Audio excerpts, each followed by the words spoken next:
Welcome to No Smoke TV. Today we have a very interesting guest in the building, Nick Dunn, with a very interesting story. We can start off with you being a British serviceman, with an armed serviceman guarding the Somalia Ocean, but you got locked up in India Yes, for guarding yes. the Somalia. But let's get into that because they use an armed serviceman, but you're not supposed to be armed. Because that's kind of No, no, weird. no, no. We are meant to be armed. We have the certificates saying we can be armed and do that security job. That's my role, armed security. But didn't you get arrested for being armed? Yes, but that's India just creating a mountain out of a molehill because there's a bigger picture at play. At first we just thought, oh well, okay, maybe someone along the line has, rubbed someone up the wrong way and wear the bartering chip because they know the kind of money we earn. They all are corrupt in that kind of world, so money talks. But you're not meant to basically go around the how much can I get off because then you're openly bribing. You've got to kind of word things. I got you. And I got you. So what a was you lot of, a lot of what was you doing so, before you got arrested? Like what was your daily job? well, my job would be as a security member of a 3 or 4 man team, armed security. We would embark a vessel, say, up in Jordan, for instance, and that vessel had to go to Sri Lanka. In my case, we were going from Muscat, Oman, to Sri Lanka. 2 days into that vessel trip, we were informed by our company that we have to disembark on our floating platform, which our company had a little mini vessel, like a Coast Guard kind of type vessel, which they would allow. There was sufficient sleeping quarters, so teams could, get off, spend some time on that, hand in their weapons, their kit, etc., and then wait for their next job. We were on that after a few days. We didn't go to Sri Lanka, and we were in the high risk area, international waters. Our vessel was running low on fuel and provisions, so the company, agent, vessel, they all do what they need to do. That's not my job. My job is I'm on this vessel, I'm chilling, I'm just a passenger. You know what I mean? Mhm. My weapons are locked away. I don't have access to them. The tactical deployment officer who's in charge of the security, he and the captain only has access to that room where the weapons are stored. And basically, there was a cyclone. The water was quite choppy, as we would say in the UK, and under maritime law, you can seek shelter in a neighbouring country. That's what we did. And our agent had procured the fuel and provisions, and they're coming from India. So a vessel was bringing them to us. And we were taking on the fuel, we were taking on this. At the end of the day, whether all that was legal, that's got nothing to do with me. How would I need to question things? Basically. Things should be done correctly. We didn't know at the time, but I know now. The only illegal thing that happened was that vessel wasn't legally bound to bring fuel and provisions. That's the only thing that was illegal in the whole investigation. But Wow. to get to that point, I lose and my colleagues lose 4 years of their life. So we are unbeknown to what is around the corner. You never know what is truly in front of you until it hits you square in the face. I go to sleep, wake up the next morning, kind of rudely, because it's a bit earlier. I'm like, I don't have a fucking time to get up. I'm just bobbing around in the ocean. Yes, I'll help with the fuel and provisions, as you do. But other than that, I'm not working. I'm just sitting, fishing, getting a suntan. And then we get told, by the way, put your uniform on because you're representing the company. We've been boarded by the Coast Guard and we are being told to go to port. Where I asked the night before whereabouts we were, and they said probably, give or take the sea state, an hour and a half away from land. If you were going at a certain nautical miles, say 8 to 10 nautical miles an hour, you would get probably there maybe an hour and a half. We were going about 2 nautical miles. And I noticed this, and I asked the tactical deployment, why am I going so slow? And he says, I do not know, or words to that effect, which kind of left all in a bit of guessing game, because even no one knows why we're being brought to port. We had no need to be in port. We were getting our fuel provisions and going back out to carry on our duties as armed private ship security. We were brought in the morning to the port of Tuticorin in Tuticorin in the southeast part of India, which is Tamil Nadu. And we were welcomed by a big welcome committee. I must have had about 5 nearly 50 odd people on that port side, all from different organisations. Waiting for Some came as far as Mumbai. Why would someone from Mumbai, and how would they get here so quick if we've just been boarded in the morning? It was planned. So you're trying to say you've gone and rang all these different companies around India, like I say, as far as Mumbai, and say get to anti-terrorist organisations, naval organisations, because India are always under the impression they're going to get attacked again, like what happened in the Mumbai attacks. They came via vessel, so they put 2 and 2 together. They're saying, oh, they've got a big cache of weapons. There's 35 weapons. There's 35 men. Mind, only 25 of us could legally use these weapons. They're coming via a ship.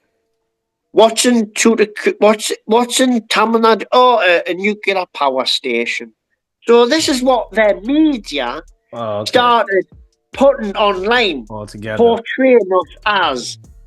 I'm in port, not knowing what is going on. I get a phone call off my dad.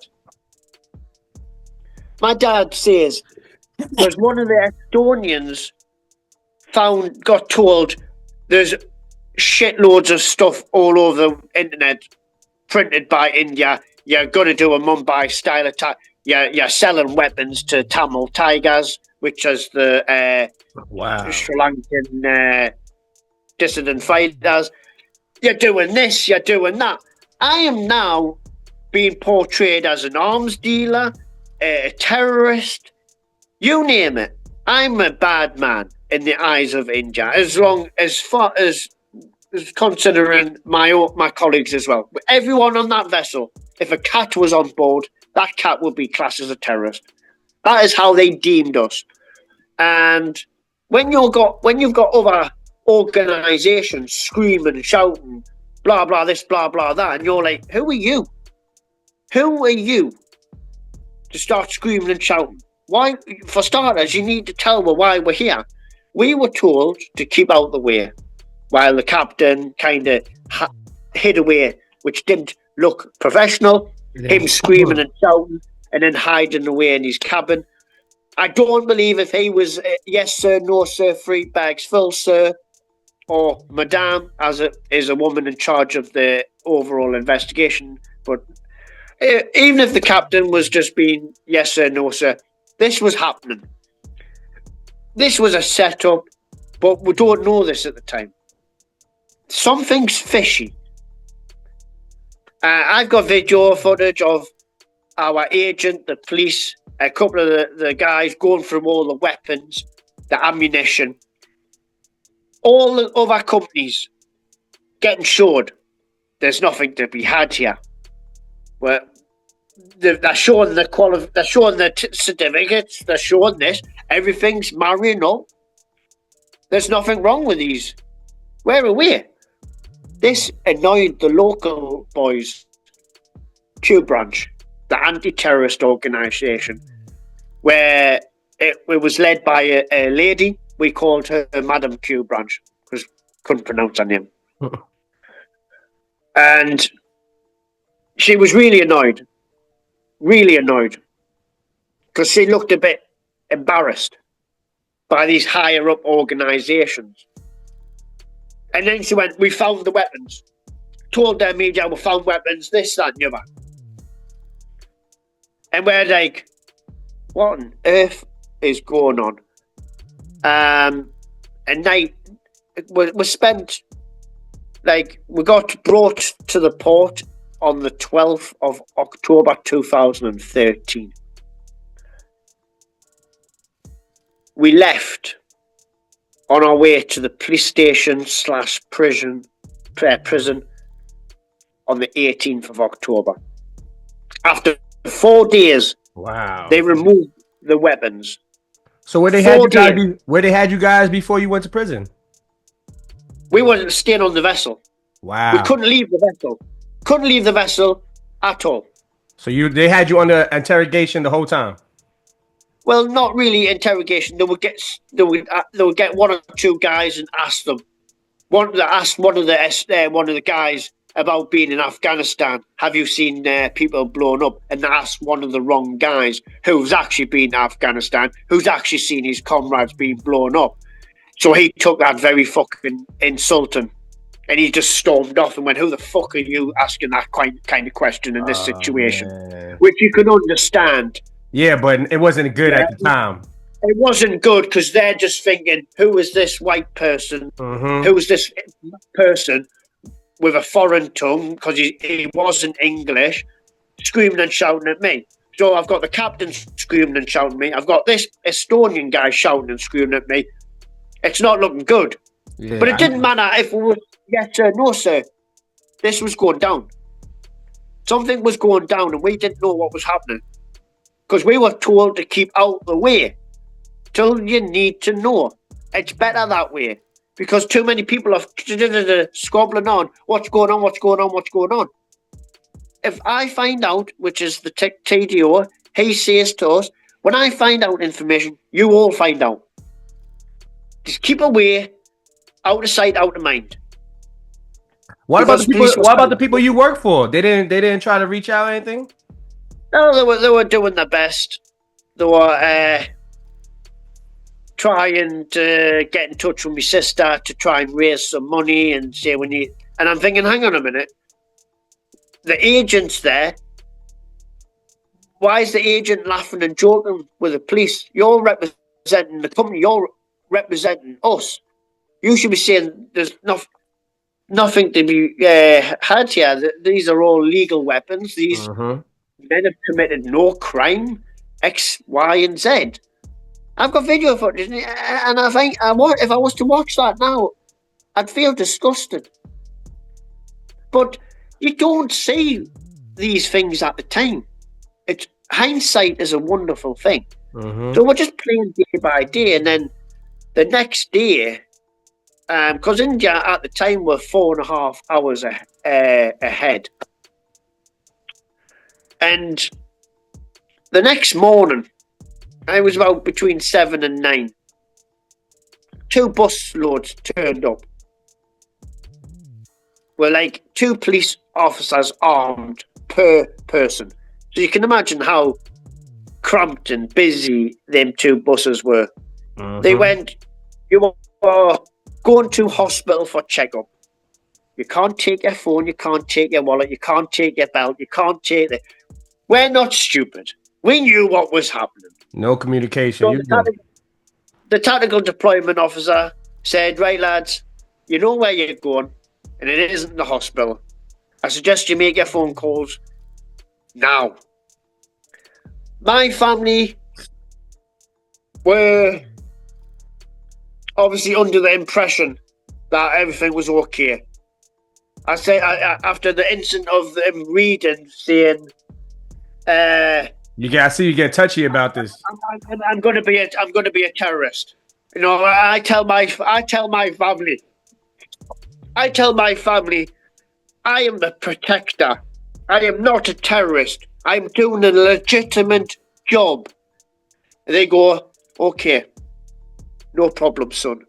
And then I have to in the after clock of morning, so it's like 3:30, 4 o'clock, 4:30 in the UK. I'm about to get loaded onto the bus to disappear. I don't know. I know I'm going to a prison or a police station or somewhere. There's no embassy here. With no communication either. Scary. Very scary. No, and I have to.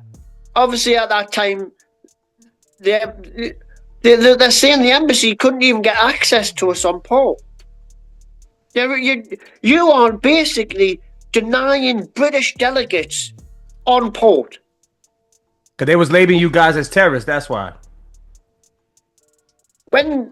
So we obviously made the phone call. We're getting lifted. I have to then ring my family. My sister deals with all the.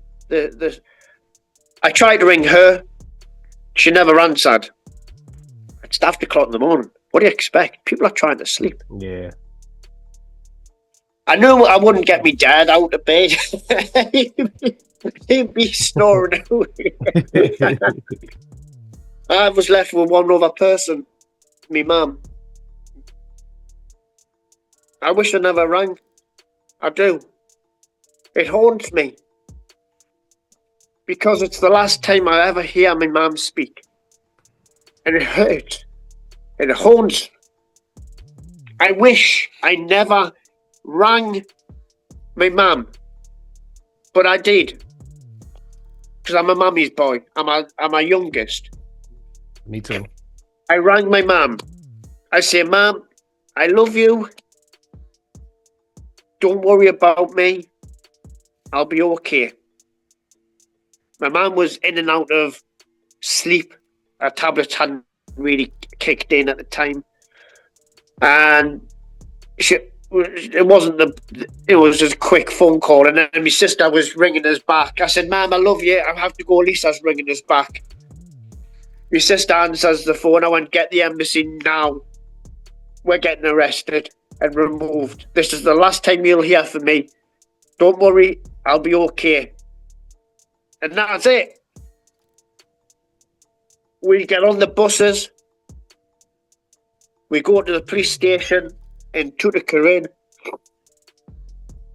We are getting interrogated. We're getting shouted at.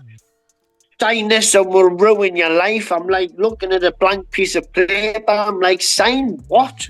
Basically, sign what? Sign me confession that you're going to write. I don't think so.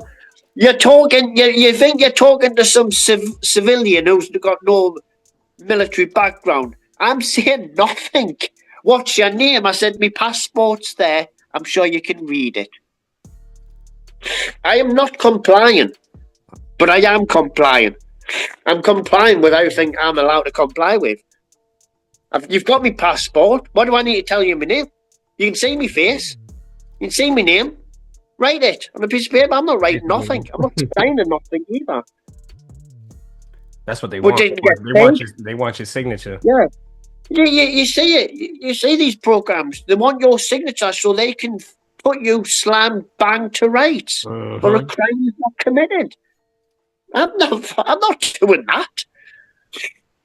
It doesn't matter what was happening. We're getting fucked over anyways. Pardon me, French. Were you and everybody you was with the same way, not signing nothing? Oh, we're all getting everything. Just the ship crew get an extra charge to us. We had like 2 charges. They had 3, but eventually ours just boils down to 1. Weapons, which it's crazy. It's crazy, but moving on. Y'all gonna say how was your experience in the prison when you first came in? Because you are foreigners from there, so I know they treated you different. Yeah. Safety in numbers, I will say, but I'm not saying it was an easy ride. No, that prison changed us. It's changed me. The whole thing's changed me, and I have to accept and I have to live with it. But you're in the police station all day, and then they take you to the prison, and it's dark. You've not slept in nearly a week. Your head's going like that. All you can think of is your family, and then you're presented at 11:30 at night. This prison that looks like you're about to enter the gates of hell, and you see the date of when this prison was built, and you're like, it's under British rule. And when they find out there's 6 British coming to that prison, you could see the Indian prison guards doing cartwheels. They were like jubilant. They were like, ha! British, yes, we're going to destroy you, because we were in the state of India that despises British, that cannot grasp that we ruled India once upon a time. So that was it. Their focus is on 6 British. They couldn't care about the rest. You all get treated the same. So I know they were sending inmates after you guys. And there was 12 Indians as well. And that's what the worst thing about it is, how they treat their own. You might think, yes, they treat us bad to a degree, but they wouldn't dare lay a finger on us. For starters, we were a big, burly bunch. I think there's a couple of Estonian bears would just strangle the guards and just launch them if anything was to. Did they try you guys? Did they try you guys though? Not really. I think they were probably thinking. But I know for a fact the Indians, they got hit with latte sticks, 100%. When we used to meet up with them at court, they used to get us to come down from Chennai to Tuticorin. They stayed there. The 12 Indians, they stayed in that first prison for the duration. They kept them away from us because they knew we would be able to protect them in some way from their prison. So they kept them there. And when we saw them in about 4 months' time, when we had to go and do a video call just to keep the popular thing going for the media, they looked like they'd been through fucking hell. They were like, I remember speaking to the chef, and he was crying, saying, "I can't do this. I'm broke." I said, "You can. Keep going. Don't let them give in. Don't give in. Don't let them break you. You know, you've got to keep some spirits high." I'm not saying I went every day in a happy mood. I masked a lot of things. I had to protect myself. How was the food? The food was fucking great. Like 5-star fucking 5-star quality. Gordon Ramsay, King Chef. Sarcasm to the bus. I have pictures. When my sister sent me a spy pen in the second prison when we. I want to get into that. The spy pen. How did you get that? I took pictures, but the food that we got was horrendous. You know, cats, rats, piss, just laid out on the floor. It'd be rotten. There wouldn't be enough. You know, there's 23 guys, all in different little cells in this compound. You was eating rats? No, Oh, but the rats were as big as cats. I wouldn't be going. It would definitely come to something if I had to eat rats. I probably wouldn't be here today if I had to eat the rats. But 23 guys, and you're getting at the time chicken wings and necks. Only once, which would be on a Sunday. You get like 2 kilos of potatoes, kilo of onions, tomatoes, green beans, cabbage. okay. Basically, the meal that, because we opted to not have rice and dal, because if we lived on rice and dal, would be like You said dog? dal. Oh, dog. Dal it's like a curried kind of sauce. Okay, kind okay. of. You didn't want that. You didn't want that. It's not. We looked at like, so we decided to cook ourselves. So we created little cook teams. We're not Gordon Ramsay. We're just blokes who are luckily we can make beans and toast without burning the toast and not warming the beans up. But yeah. So we made little teams. So each day we're trying, but ultimately the food that we ate was like a stew kind of meal.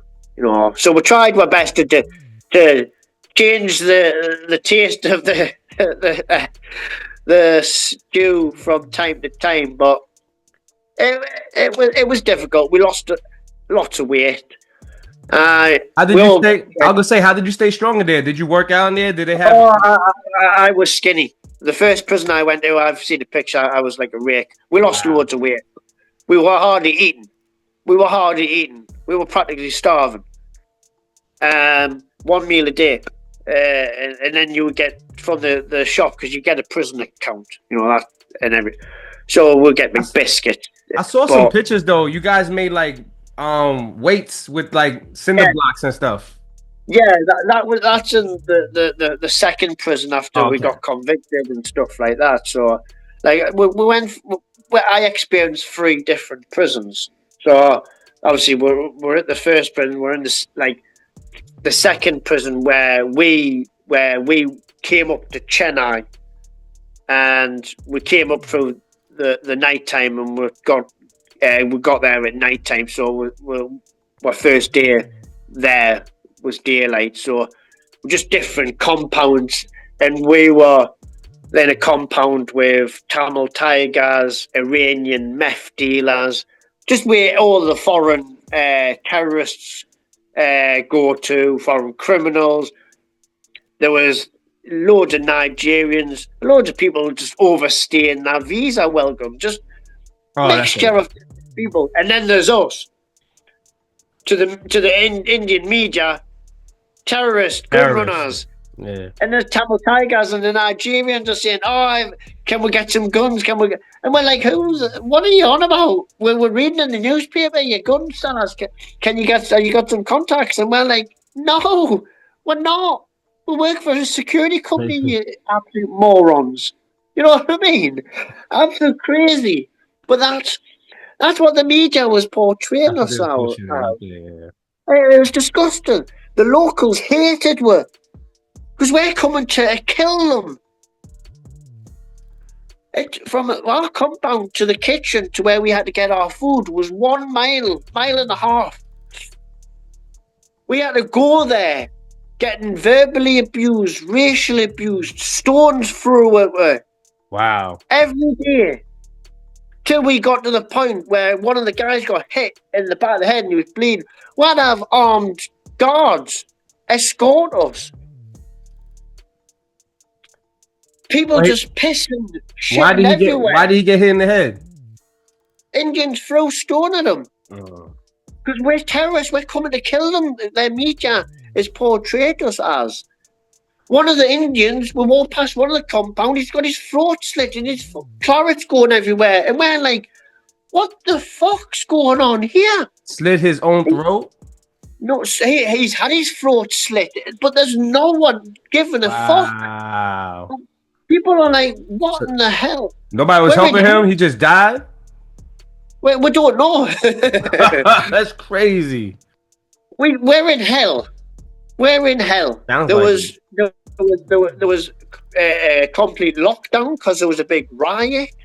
Well, not the riot that I started. That was in the next. That's in the further prison. Oh, you But started a riot?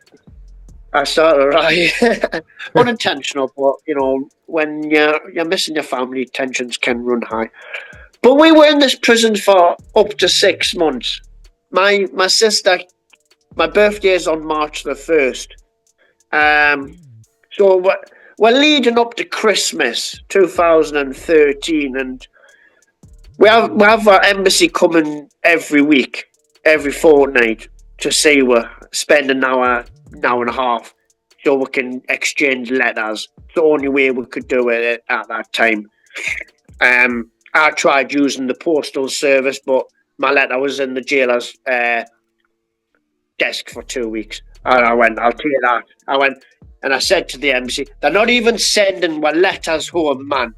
My family doesn't even know what's going on, man. That is insane. They don't worry, there's some letters. So you're quickly, getting these letters of your family. You're trying to listen to what's going on. You're trying to tell. And you got about 5 different letters from your family, and you've got to quickly to write a quick response, because that's the only way you could respond to your family. They was keeping your letters. That is insane. And your head's going like that, and you're like, what the fuck, man? Like, I don't know what's going on. I don't know what to say. I don't know what's going on. I'm in prison in a foreign country. Mum, I'm all right. Dad, I'm all right. Lisa, I'm all right. I'm all right. I'm using my military background to keep myself going, same as everyone else. We're trying my best to keep going. And then it's getting closer to Christmas, a time where you spend with your family. Yeah. And you're in a prison, and you're like, what's going on? And one of the other lads, Billy, he had his family come over. So the embassy says, "Oh, can you stay behind?" And we went away, and he come back to the cell, and he was like, "Oh, I've got some of my family coming. I'm buzzing." And I was like, "Oh, great, that's great," because we tried whenever someone had a visitor, we'd unite, and if you needed any items in like shampoo or to wash yourself, because we were washing in bars of soap in a bucket. That's how we wash. No showers, bucket showers. Oh, you taking showers with just buckets of water? Buckets of water, soap. In every prison you went to? Yeah. Obviously later on we were able to get shower gel, so it'd be a bit easier. We'll get parcels sent. But in this particular prison at the time, it was whatever we could muster from the prison shop with our prison account. There's a British Prisoners Association called Brits Abroad, Prisoners Abroad. So they would put some money in every 3 months into our prison account, where we could buy biscuits, toothpaste, a toothbrush, the basic necessities that you would need. You had a hole in the floor for the toilet, so we used toilet roll over. Stinking in there. It is. So we had to keep our hygiene. Mind, there's 23 of us in one compound, but in different cells. I shared a cell with 3 other guys, so it was pretty cramped. Dysentery's going to go through the roof. We all went downhill. I remember walking to the outside toilet, because during the day when we were out of our cells from 6 till 6, before we get locked for the night, we used to keep our cell toilet clean for obvious reasons. So there was knackered toilets, but they were in our commode, so we'll kind of angle the broken door so no one can watch you squatting over a hole in the floor while you're emptying one down the range. And I remember we were all ill, and I'm hobbling, like I'm half dead, and I shit myself, I then puke, I cry, I laugh, I want me mum, and I have to have a shower. I was like, we're gonna die in here. I'm gonna die. Honestly, I've never seen dysentery and all that just go through a group of men so quick. Everyone was on deathbeds nearly. It was absolutely horrendous. And medical care was non-existent.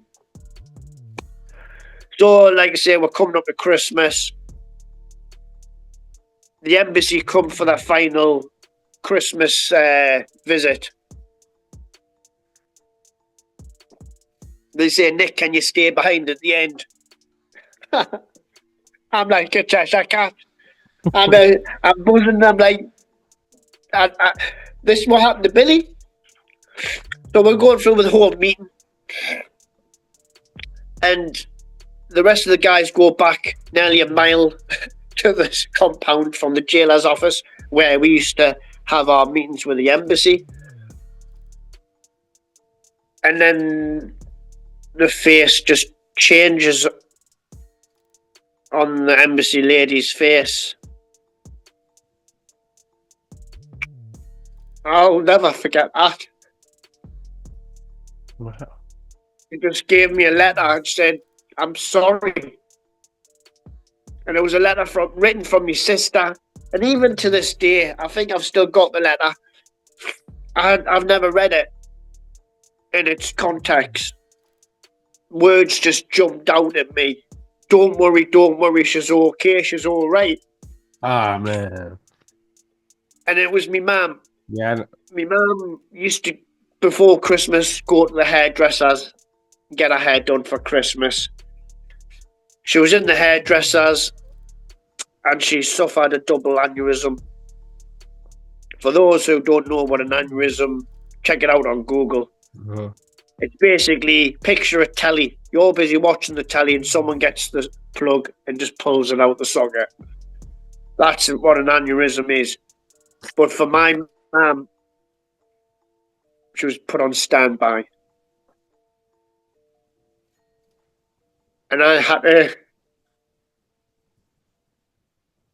take this letter and walk a mile. I've never done something so hard in my entire life. I had to walk a mile holding this letter in tunnel vision. I had stones through at me, sticks, racially abusive. It doesn't take a rocket scientist to work out. Not all Indians are uneducated. They can say some words that you will be able to understand. None of that mattered to me. The red mist was coming down.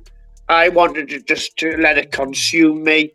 But if I had done that, I wouldn't be here today. I'd have just decimated as many Indians as possible to feel at ease of the pain that I'm going through after being told that my mum is in a hospital fighting for her life. And I wouldn't be allowed to go home and bury her. So they wouldn't let you go. Oh, my Lord. We had a meeting after Christmas, and I inquired. They gave me updates. And they said, we'll try and speak with the director of prisons and the Indian government. So if the unfortunate thing was to happen, you can... I said, look, I will sign a waiver. Have me escorted by the police from India and UK to let me... Because I tell you what, if I find out in here, you're going to come to a prison on fire. And I said, you don't want to make sure you want to make sure my mum stays alive because I will rain hell on this fucking place. Fortunately, my mum pulled through. My sister came to visit me in March. It was quite emotional because it's my birthday. First time I see a family member and all we can talk about is my mum. And then it was an Indian surgeon that saved my mum's life. Indian surgeon, how ironic. Yes, and my sister didn't really want to tell me that. She didn't know how I was going to respond, and I responded in this way. I couldn't care if he was from Mars. He did his job. I thank him for that. Don't care where he's from. He's done his job. I had a lot of local Indians, supporting me. They a lot of support from the Indian community.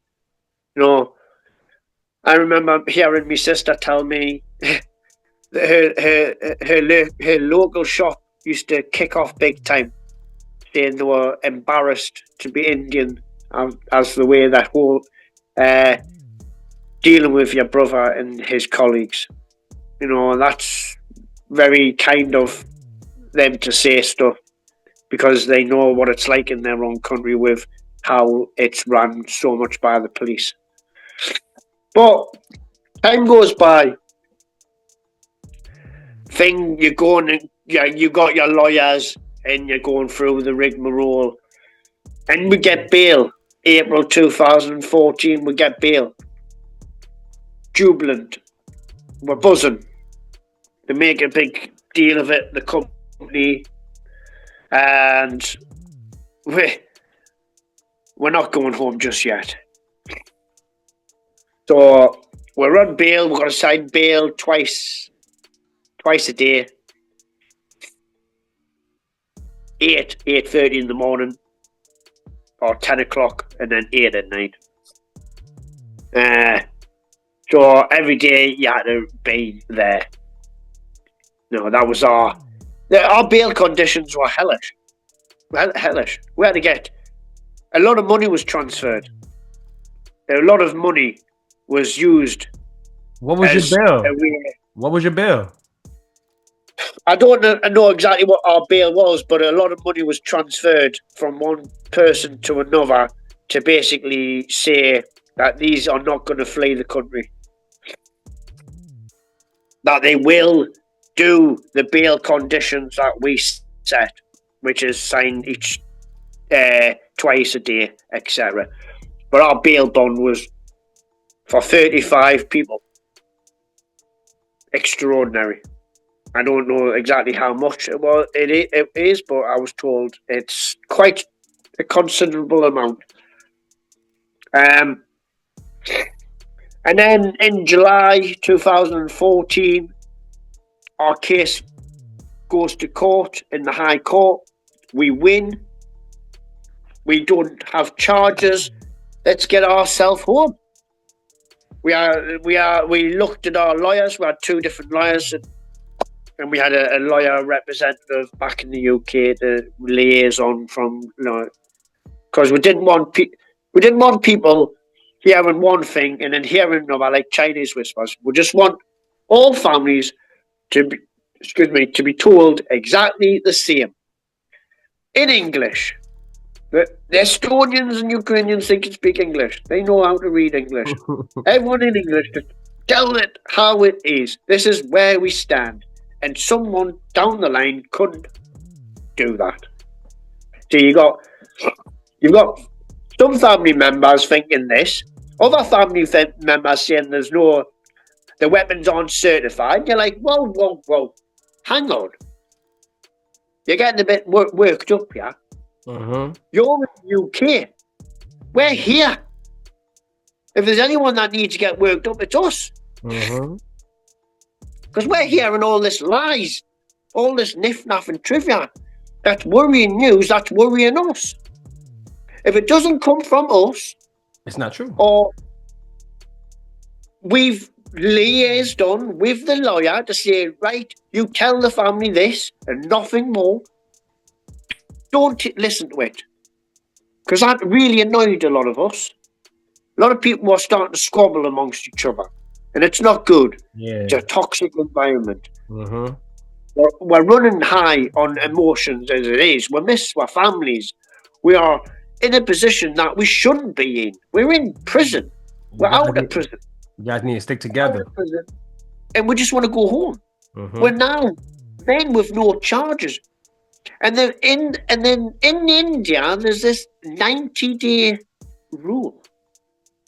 And we used our lawyers to find out what's the crack. We do not need to be present in India during this 90-day rule. So if the police do not appeal, which will then take the case to Supreme Court, which is the grand old stage of all courts, the Supreme Court. You can't get higher than that. At all. And our two lawyers said, Indian law, you do not need to be there. And I'm thinking, so why is the British Embassy not trying to get passports? Why aren't they not? Oh, trade deals. Trade deals is coming up. Us leaving the Wow. EU is circulating. India, UK trade deals, they're not going to upset each other now, are they? They're not going to use us as a little bartering chip, are they? Yeah. But we don't know this. We don't think like this. We just want to get home. This is stuff that you can sit back now and go, we were political pawns for a trade deal.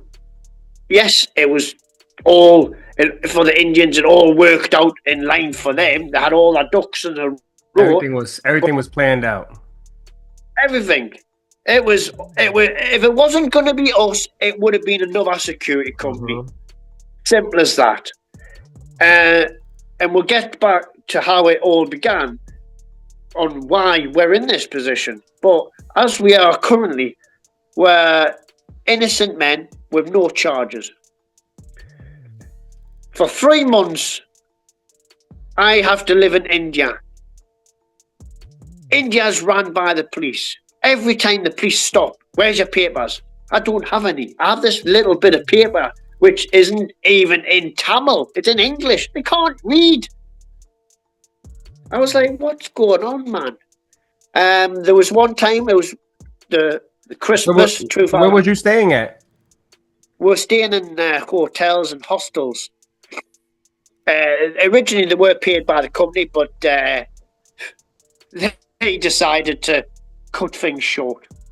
So then your family members had to help out. Yes.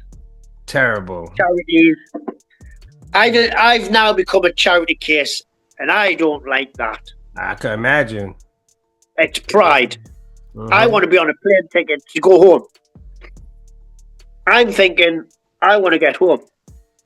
I had a meeting with Madame Q Branch, the woman that destroyed my life and my colleague's life for 4 years. I went to the police headquarters with pictures of my mum with tubes coming out of every orifice, with letters from our two lawyers stating Indian law that they are illegally holding us against our will. We even had a meeting with our British delegates from New Delhi, and they came around, and this wife called Michaela turned around and said, "Oh, we don't think they'll appeal." And the 6 of us looked at each other and just must have just telepathically said to each other, "Who's this fucking idiot coming down from New Delhi thinking they'll not appeal? If that's the case, get we're home then. Basically. Get we're home."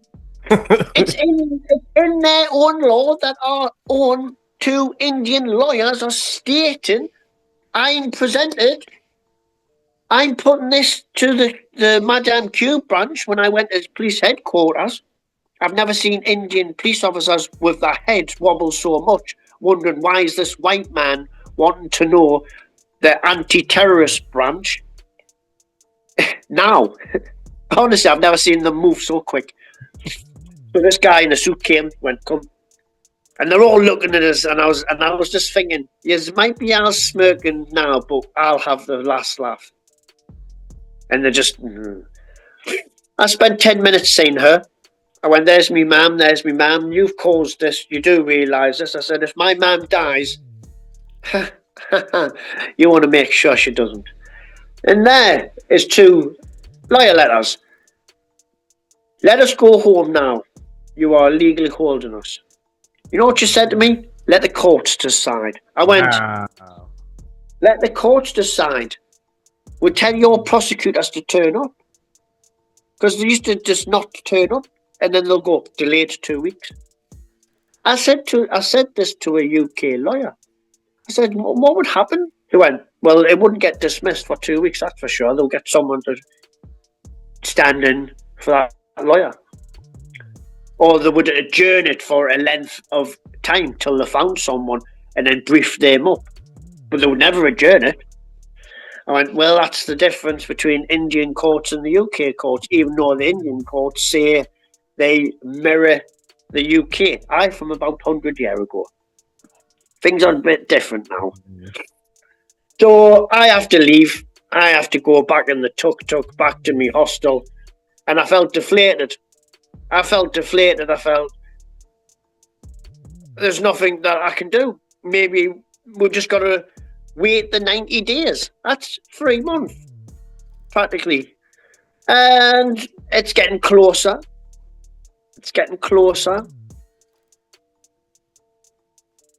Day 88 comes, and we get notified by our lawyer that they've put paperwork into the Supreme Court. I wish it was physical trauma that I had to endure, not mental. That's mental. 2 days prior to release, to your 90 days, they sent a letter to the Supreme Court. And they accepted it because they accepted it on the grounds that they are a police organisation. Wow. And they lied about the weapons. The ballistics expert report said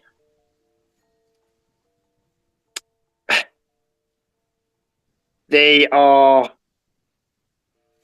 not fully automatic because they only fired 1 or 2 rounds. But how can you determine that it's an automatic? Or because the weapon says an A, it didn't have the A scribbled out. Wow. However, the weapons had parts removed to the point where it cannot be refitted. They're tampered with. So it's been tampered with because in anti-piracy maritime, you're not allowed to fully automatic weapons. They have to be single shot.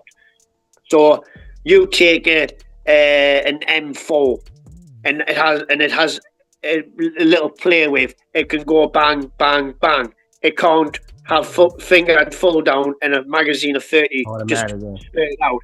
You're not allowed. You might watch the Americans and the Russians. They do what they want. They don't care. But for us British, we've got to use single shot, whether it be shotgun, a rifle, or no automatic. nothing automatic. So they took this, and you befriend Indians. My ex is Indian. I met some lovely Indians via her, and just going into the gym and speaking to people. I used to say I was a gym trainer going around India, and then it got to the point where money was getting really tight, so I couldn't go in a different gym. And they asked us, "What's wrong? Why are you here?" And I had to tell them, and they went, "So that you're the guy off the news?" I went, "Please don't believe everything." They went, "Don't worry, we know what it's like here." I was like, "Thank God." So it's I could never generalize all Indians bad. Definitely not. You was basically a pawn in what they was, a political pawn. That's basically what you were. Yeah. So they put the charges back on us, but we're still out of prison. We just can't leave, and things start going through my head. And this is 2014. This is 2014 going into 2015. Have a Christmas, again. It's been 2 years. Yes, of nothing. Just wasting my life and time. And then it just dawns on me. I said to me, because India's a big country. And if I get out of this place and go a bit north, I'll be surrounded by more Westerners.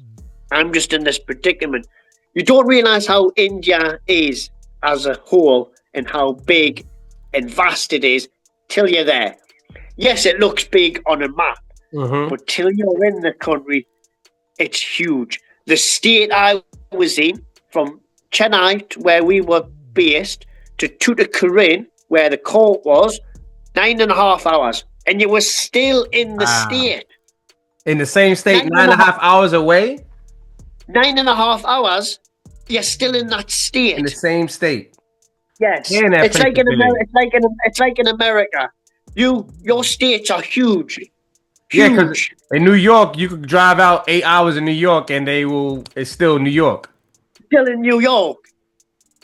I do that. I go through half my whole country. I can be nearly in the top of Scotland or the southern point of England. You know, it's mental. And a friend of mine, who I was in the army, I will not mention names, got in contact with me, and he put a proposition to me about getting out of the country. Desperate times, desperate measures. I couldn't care of anything less apart from myself and getting home to my family. Because all I cared was to be home for my mum in case the inevitable was to happen. Yes, it's okay. My sister's saying she's all right. How do I know that, really? How do I know that you're not just telling me that to keep my spirits high? I'm an overthinker. I'm going to assess the situation. I'm going to create a scenario. I'm going to be thinking of the worst. I planned to escape India through Mumbai. I got into contact with people who would do me a passport with a stamp. I just had to get there. My family was going to pay the money, not a problem. They even communicated, no problem. They said, if this is the risk you want to do, we're fully behind you because we know you're innocent. But if you get caught, Nick, we can't do nothing. They will use that against you. And I went, we're going for it. I just had to get. I made an arrangement, pay half, I get there, pay the rest, passport, fly, away. And then something happened. I think it's because I met my previous partner and I became attached. She was like a ray of sunshine into my dark doom and gloom life. And I stopped. Sense came into my head. What if I got caught? They will use me. Well, if they're so innocent, why is he trying to escape? And the thing about India, it's state patrolled. Just like in America, you've got two different state police. If one person's wanted in one state, doesn't mean they're wanted in another one or something along those lines. Just because I'm a criminal in this state, they'll go, where's your papers, white man? Oh, I don't have any. Oh, I'm arrested, and then I'm in a prison in a different state. It wasn't a good situation for you to try to sneak out because you likely would have got caught. No, yes, other guys went to different places. Some people went up to New Delhi, you know. But I didn't go too far because I became attacked. I fell in love. Yes. An Indian woman?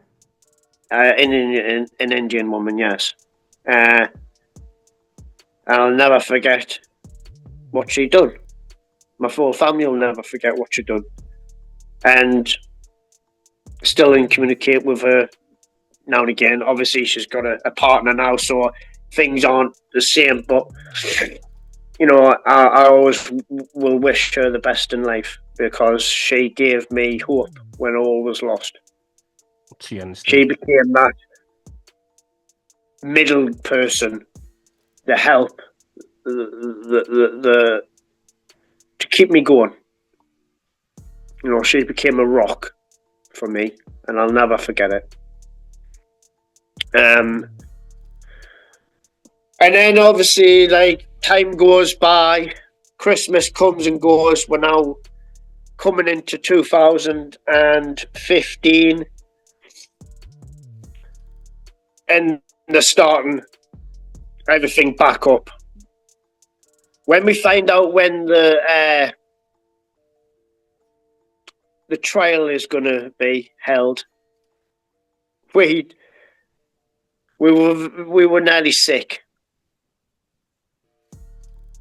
because we're going back to the lion's den, the court where it all began, the courts that the police run. Erupted. And we just looked at each other and thought,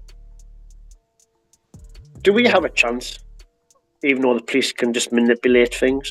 And when we had the best lawyers money could buy. Our company never paid for them. The British people paid for our legal team and any foreign handouts. Because our story became... I had people, eventually when we got convicted again, I had people writing me from America, Canada, France, Australia, various places in the UK. We all had different people writing to us. It became, quite big. Especially when the company were dual nationalities based in America and Jordanian. So, that must have been helpful though, because I know you felt like it was just you was by yourself. At least you had people from all types of the world hearing your story. Yeah. It was comforting in some way that you don't feel alone, because my sister's under immense pressure. She's got to deal with the media. She's got to deal with herself, her own well-being. She's got to now take into consideration how my mum is. My mum had to learn everything again. She can't speak properly. My mum can't even say my name at times. That destroys me mentally. Absolutely. I was at my mum's yesterday and she saw me key ring with my name on and she was pointing and I was like, me. Couldn't even say that. Couldn't read it to say it. Do you know how hurtful that feels? And real hurtful. And you wasn't there when it happened. No.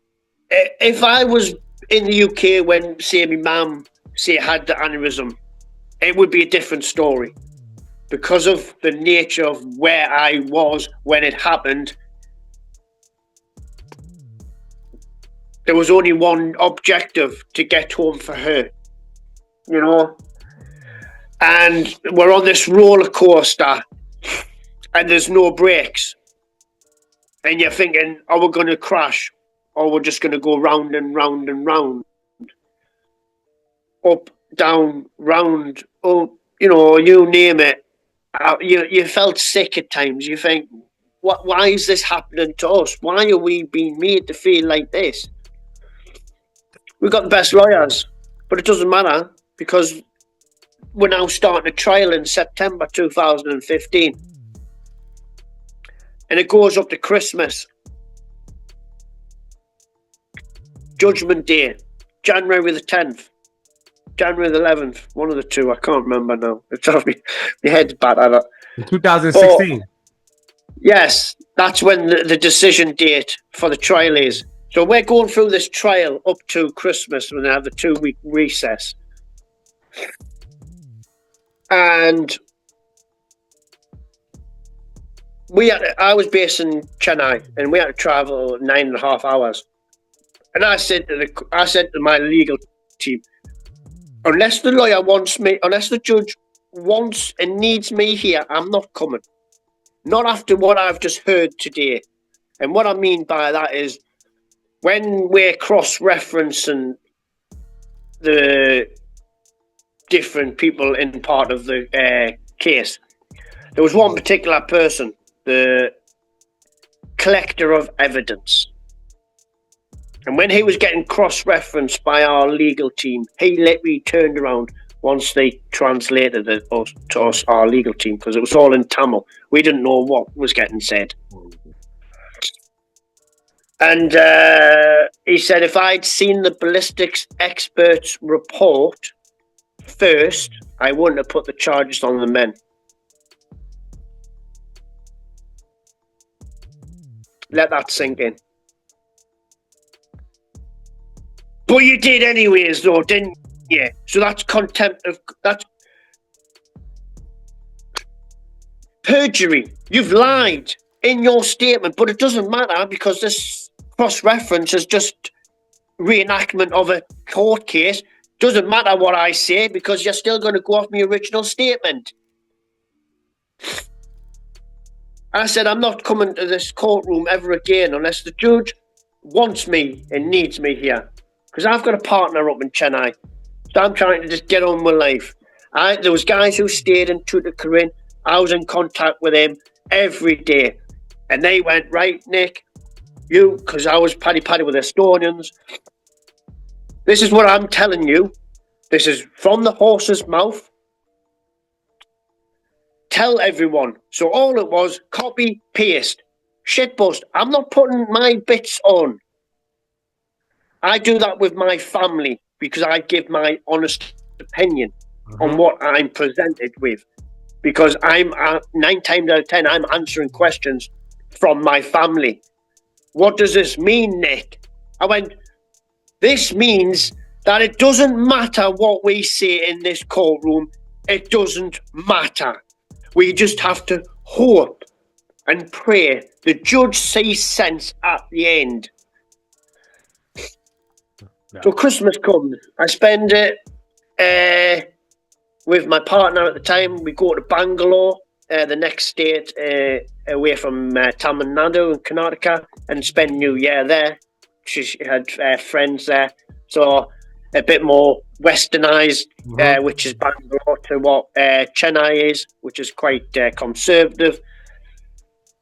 And then after that, New Year, you've got the lead up, and the British media's going berserk, finding out what's going on.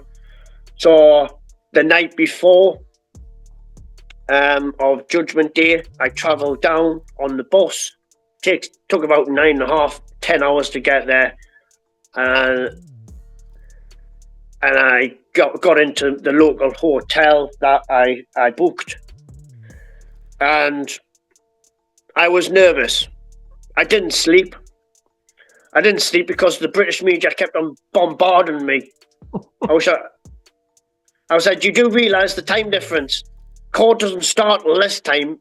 It's 4 o'clock in the morning. Leave us alone. Oh, sorry, we didn't realise the time. I went, no, you didn't clearly, did you? So I was a bear with a sore head going into probably the biggest thing that has ever happened in my life. Being labelled as a terrorist. Where I am faced with prison time again or freedom. And there's a video. Oh, I'm wearing this T-shirt. I'm wearing this T-shirt in court. There's a video on YouTube. You see me walking angrily to the court because I was a little bit late because the British media were and I lost track of time. And I had the tuk-tuk, even though there's only three wheels, it was more or less on 2 wheels trying to get me to court on time. But the court was running late as usual because, well, Indians don't know what punctuality is, but never mind. So I was all right, but everyone was a bit annoyed because I was late. But I was like, doesn't fucking matter. Doesn't matter. You guys ain't ready anyway. They're not ready anyways, but like, so it's like stifling hot in this courtroom. You got little wooden fans as much as tits on a fish then. We were stood right, so if you can picture the courtroom, we're right at the back, stood up. You've got a wooden bench. Down the left, you've got the so as we're looking down the left, you've got the prosecution side. Down the right, you've got the defence, our embassy, our lawyers, X, Y, and Z. In the middle, you've got the Tabogaffa or whatever it's called, The typo. Typo or whatever. And then front and centre, you've got the judge. With his wig on, dressed like good old British style, as they still try. You know, the say their coat is just like ours. They've not modernised it at all. And everything's in Tamil. Nothing's in English. Right? It's all in Tamil. You don't even know what's going. You don't even know what's going on there.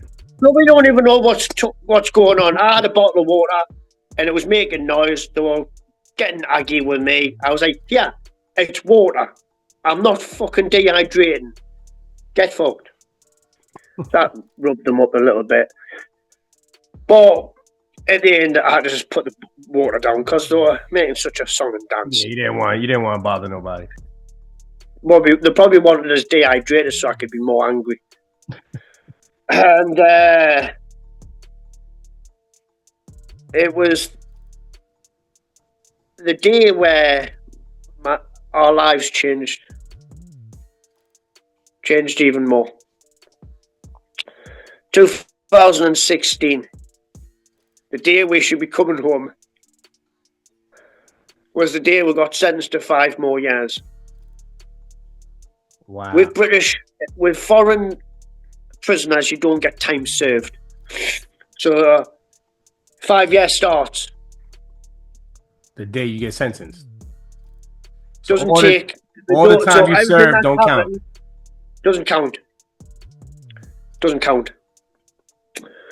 So that's 2 years nearly already gone in the wind. 2 years for what? Wasted. To this day. And I was stood next to Roman, one of the Estonians,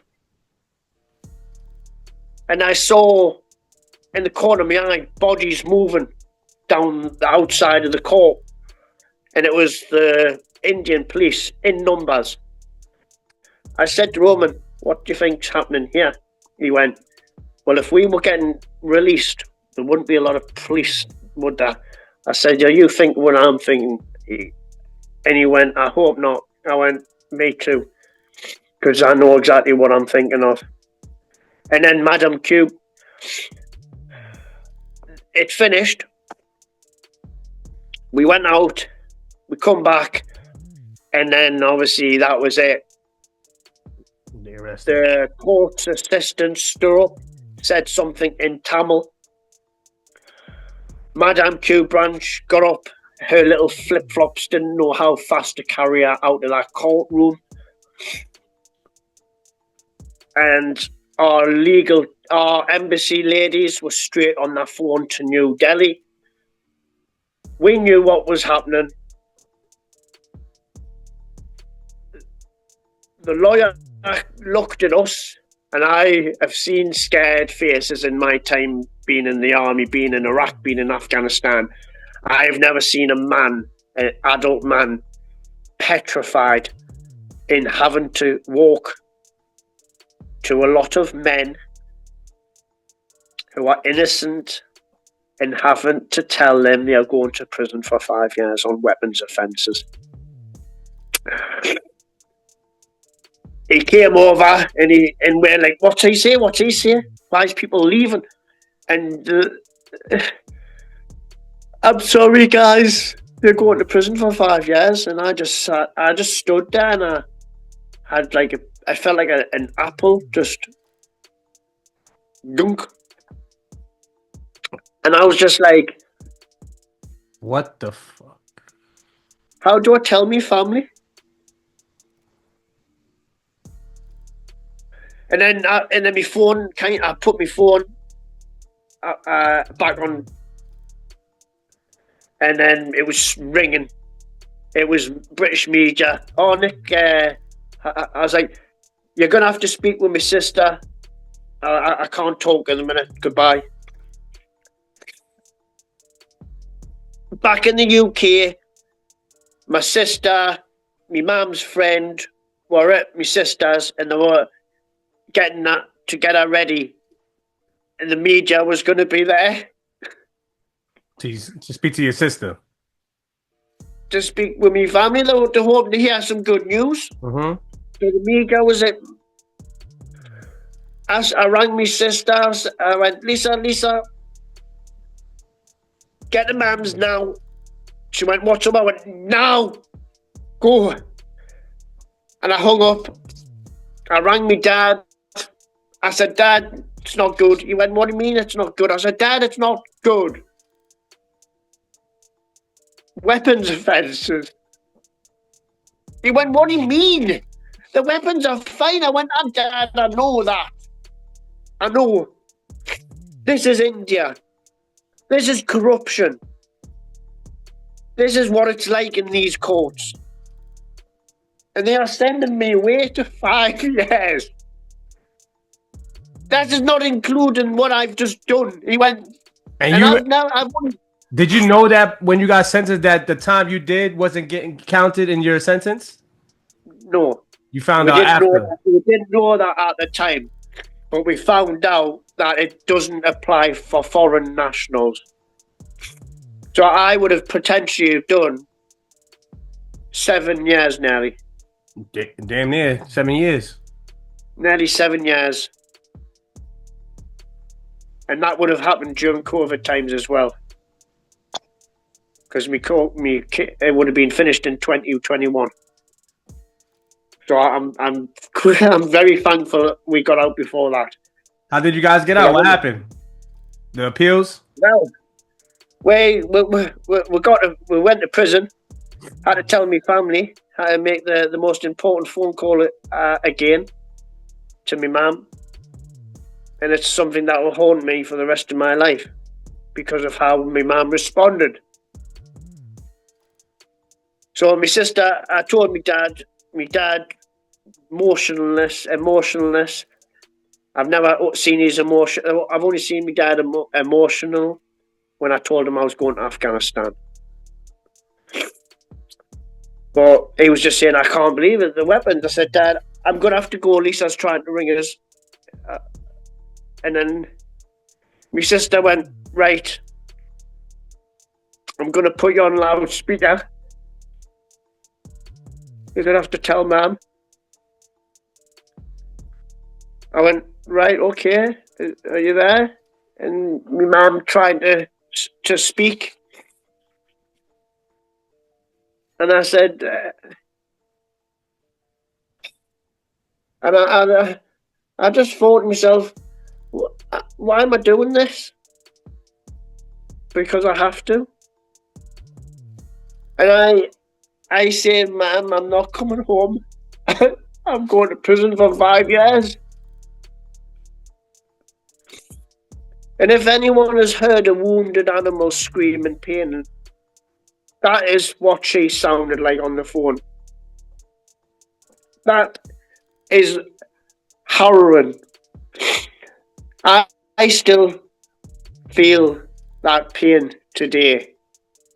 That sound is what stops me from sleeping sometimes at night. Because she was hurt. I hurt my mum unintentionally. I wasn't coming home. And I have that red mist coming again. And I can't let the guys down this time. I can't let myself down. I can't let my family down. But I so wanted to let it consume me. And I would have just gone to that judge and broke his neck there and then. But then what would that achieve? Nothing. Nothing. Me going to prison for murder and weapons. You would never went home. And then they'll probably get murder charges because they were all present. You know, that's how it would work. But you've got to mentally tough. You've got to be something mentally strong, and you know, being in the parachute regiment of the British Army is something that gave me that. And the embassy are doing everything. I then have to ring my partner and I say, look, I'm going to prison. Can you do me one last favour? Can you go to my hostel room, pack all my belongings, and take it to the embassy, and then get on with your life, please, because I'm going to prison for 5 years. She tried to get to prison every day, and this was January. She didn't get to see us till she came into prison in March with my sister. The reason they wouldn't, even though there was embassy paperwork saying she's legally allowed to come and see me, they wouldn't let her because she was Indian, seeing a British person. How disgusting. They was really trying to break you down.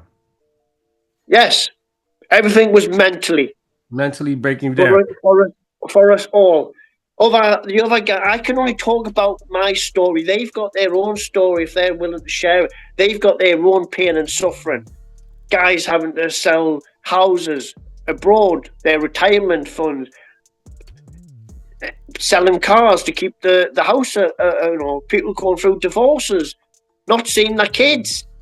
I can only talk about my problems. They are considered a lot worse than me, but we all felt pain. We all dealt with it in our own doing the same way. pain.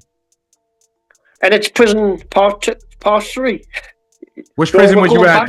Which prison you at? The one you first started with, or the second one? The second one. So we're going back. So we're going back to Chennai, but we're going to not the remand part, but next door, which is you're now doing prison time, which it is fairly better, but the conditions, the food, terrible. Still the same. It's still the same. You don't got no showers. You still showering in a bucket? Still using a bucket, hole in the floor for the toilet, bucket to flush it away, bucket to wash whatever little clothing you've got. Sleeping on a floor. Yes, the embassy got with these thin little mattresses, but with the heat, made them shrink even more. Yeah, you've got the heat to deal with. That you've got to try and be on top of your health and hygiene as best as you can. You've got the communication breakdown. Not everyone, only the jailer and superintendent. They speak English, but the rest of them don't really speak English. So it's like pissing in the wind half the time to try and communicate if there was problems. Was this when your sister snuck you the spy pen? Well, she snuck that in at a later time because the British media were hoping, can Nick get any from inside? All they care about. I was writing down what my day-to-day routine was, what we were doing. I wrote my sister, we got some tree trunks, old bed sheets, ripped flagstones out of the ground. There's 23 people to do some flintstone chiseling so we could put a hole in and tie it and create some weights.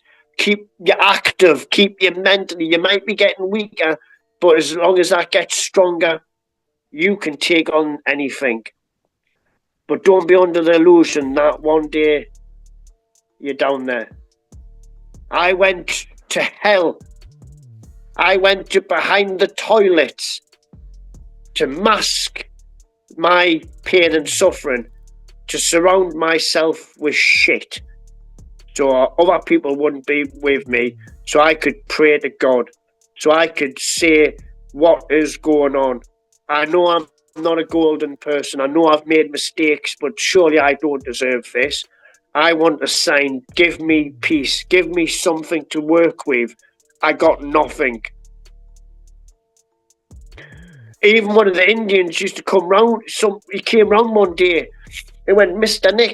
Nick, why you been round here? You could literally see the shit coming through the tube into the thing. It was just disgusting. Then next to the toilet, you've got all the rubbish which attracts rats. And we were telling, you've got to clean this prison up. We're all going to get ill, man. But that's what they don't care. They don't care. Yeah, you're prisoners. And one of the Indians said, "What are you doing here?" I said, I'm trying to speak to God and be in touch with my family. Tell them, He says, I hope you find sanctuary. Because when there were any media in regards to us that they didn't want us to know, they would permanent marker. But we got paddy with locals. They used to read their local media in English because there was a few English-speaking Indians, and they used to translate word for word what they were saying in their local paper. Because in India, there's the Hindu and the Deccan Chronicle, which is the two where the English reading papers. But if they couldn't not put nothing in their media, so we couldn't read it. So we would get the paper and there'll be a whole bunch of permanent markers. We knew that was about us because there's a picture of the bloody ship there. We're not that stupid, but it would be in more depth in their media. And then there was one time they were one of the lads read and translated, and we were just thinking, absolute disgusting. The lies that they will go to, the length that they will go to try and look good on the world stage. And how people may ask, did this begin? It all began where it was the NATO maritime military organization of stopping Somali pirates. But naval ships can't be everywhere. Mainly, they escort them through the IRTC, which is that long bit of stretch of water from the bottom of the Red Sea to the Horn of Africa, from Djibouti to the north-east corner of Somalia. The Navy would escort you. India were just going around murdering fishermen. They weren't actually PIDing fishermen from Somali pirate. So they got kicked off from doing that. So India were a bit annoyed. The Indian Ocean, India think it belongs to them because it says Indian. Well, if that's the case, why did Mumbai attacks happen if you can police your own waters? Don't talk stupid. Then, in January 2012, 2 Italian Marines working for their Italian Navy doing maritime unfortunately killed some fishermen off the southwest corner of India in Kerala, and they couldn't get prosecuted. So India have been struck off helping the maritime job. They've had 2 people doing maritime kill their fishermen, and they can't punish them as such. So they're going to think, right, we need to do something. We need to make an example. And here you guys come. And here we are. Wrong place, right place, wrong time. Yeah. But we needed fuel provisions.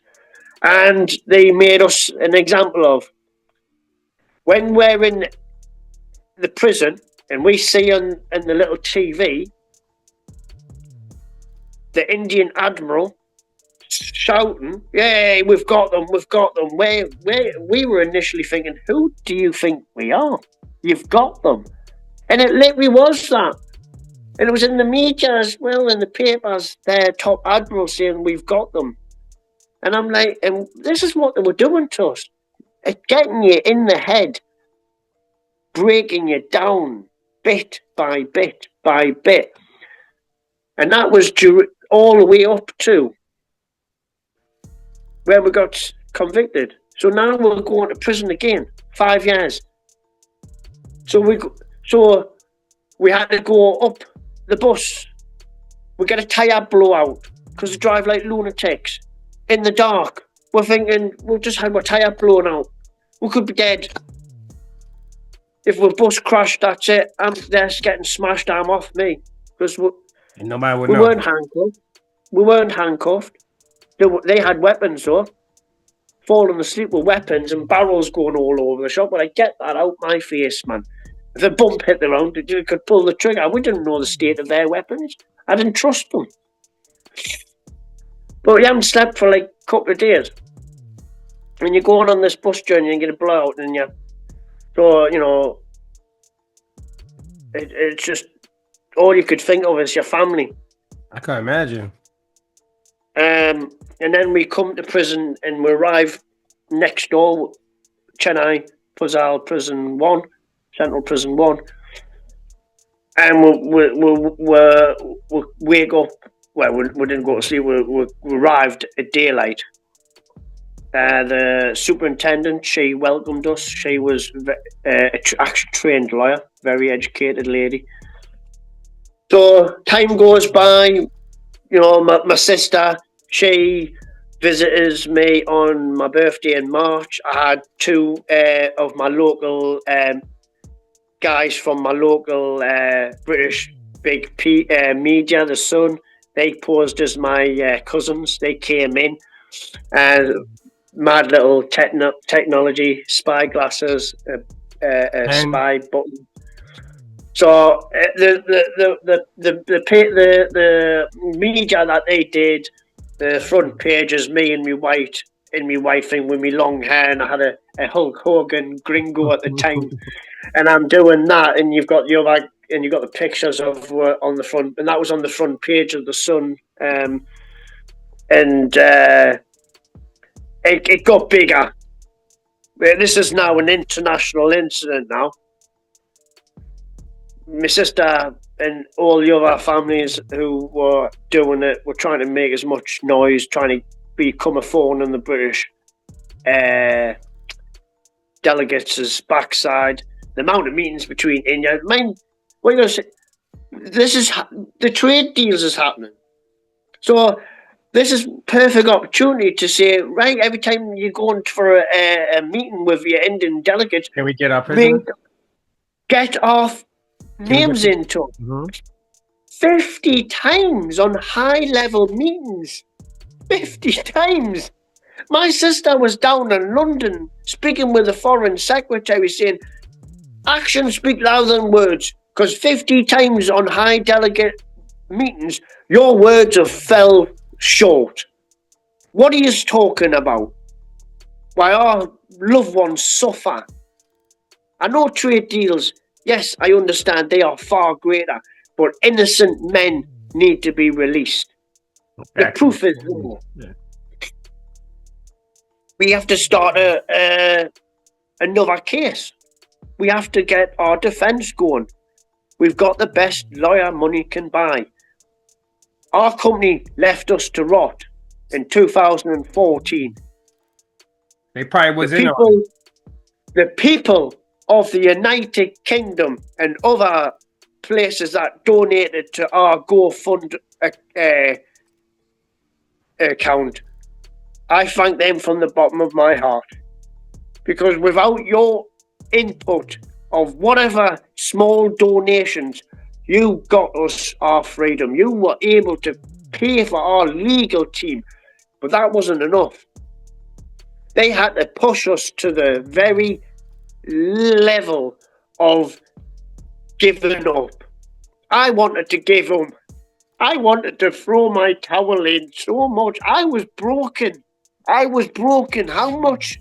I can't do this. I can't do my military level. I'm past that now. My military background has took me for so long. I'm now just a broken man. Tensions run high. I orchestrate, and it's probably not the correct word, but I started a riot in the hospital. Chairs flying around, fucking disco sticks getting launched everywhere. Oh, it was fantastic. Because I'm not having some arsehole talk to me like a dickhead when I was told to come and see him. And you're talking to me like shit on the shoe. I don't think so. I'm not your typical criminal. So I'm an educated person. You had enough. You started right. I just snapped. And I went back to the compound because the hospital was next door to ours. And I grabbed the pole and I fucking kicked off. And the guys went, don't. And I literally walked in, and there was other Indians there, like gang members. And they were like, who are you? And I tell you what, one of the guys literally stuck his nut on one of the chins and just watched him just crumble. It was the most fantastic sound I've ever heard. Just watching an Indian just crumble. And then next minute, that was it. Royal Rumble. WWE, here we go. You needed that, though. I've got long, scraggly blonde hair. I'm Hulk Hogan, me. You're looking like Hulk Hogan. I'm a warrior. It was crazy. And you had all that tension built up anyway. It was bound to happen, yeah. Do I regret it? Yes, I do. Because I got put on 3-month compound lockdown. Everyone hated me. I said to the superintendent, punish me, put me in segregation. Don't punish the rest. This is what military does. You get caught with punishment, you'll get punished for one person's mistake. I was begging her, put me in segregation. But she did, Terry. I begged her. And she says, no. I have to punish you all. I know. And the guys didn't like me. They got really pissed off. Yeah, it caused tension. Yeah, it caused tension. Tensions were running high anyways. You got to understand, we're from 3 different nationalities, different cultures, different backgrounds. And you're dealing with different situations with the family. Like you said, people was taking money out their retirement. So people was feeling stressed. Different. Yeah, squabbles, little fisticuffs do happen amongst you. I'm not going to hide away in fact and say everyone was fucking rosy. No. Chennai 6, there was no fucking such thing as a Chennai 6. That was to the media. So how did... There were 2 factions. So how did they come back to court? Well, they start the case up again. Okay. The way we're dealing with our case from the inside out, getting our lawyers to be on behalf of us, and it's dragging out. This is 2016, going in to 2017. Yeah, we'll have Christmas. Yeah. In 2016. And that's 1 year done. 4 more to go. And I was saying in previous letters, my dad's like 70. No, like he's getting old. Obviously, he's 79 now. Right?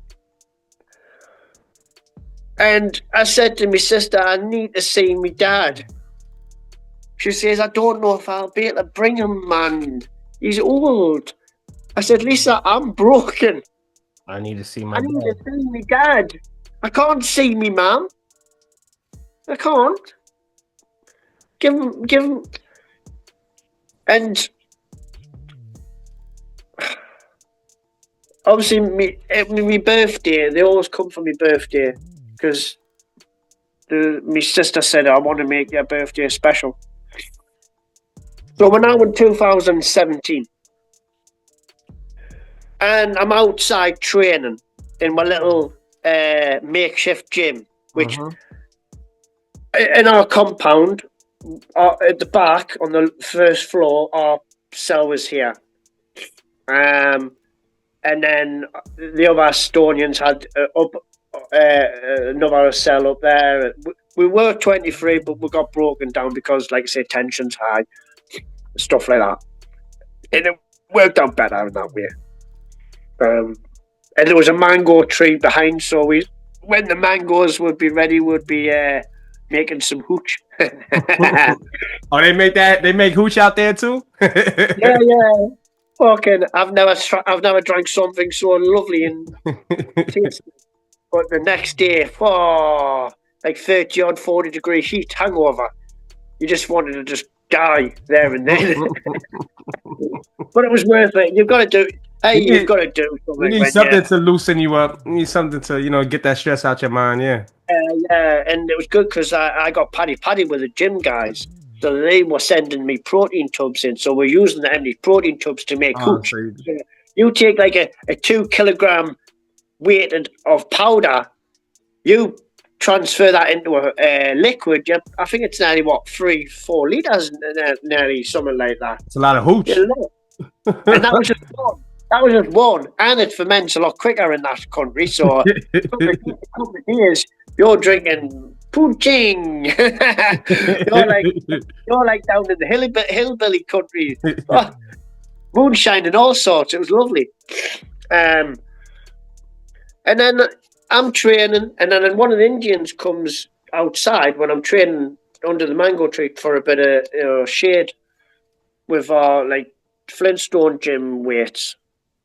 He says, Mr. Nick, big parcel. You have to sign for it. I went, I'll get it later because we get mail twice. He goes, no, outside, man.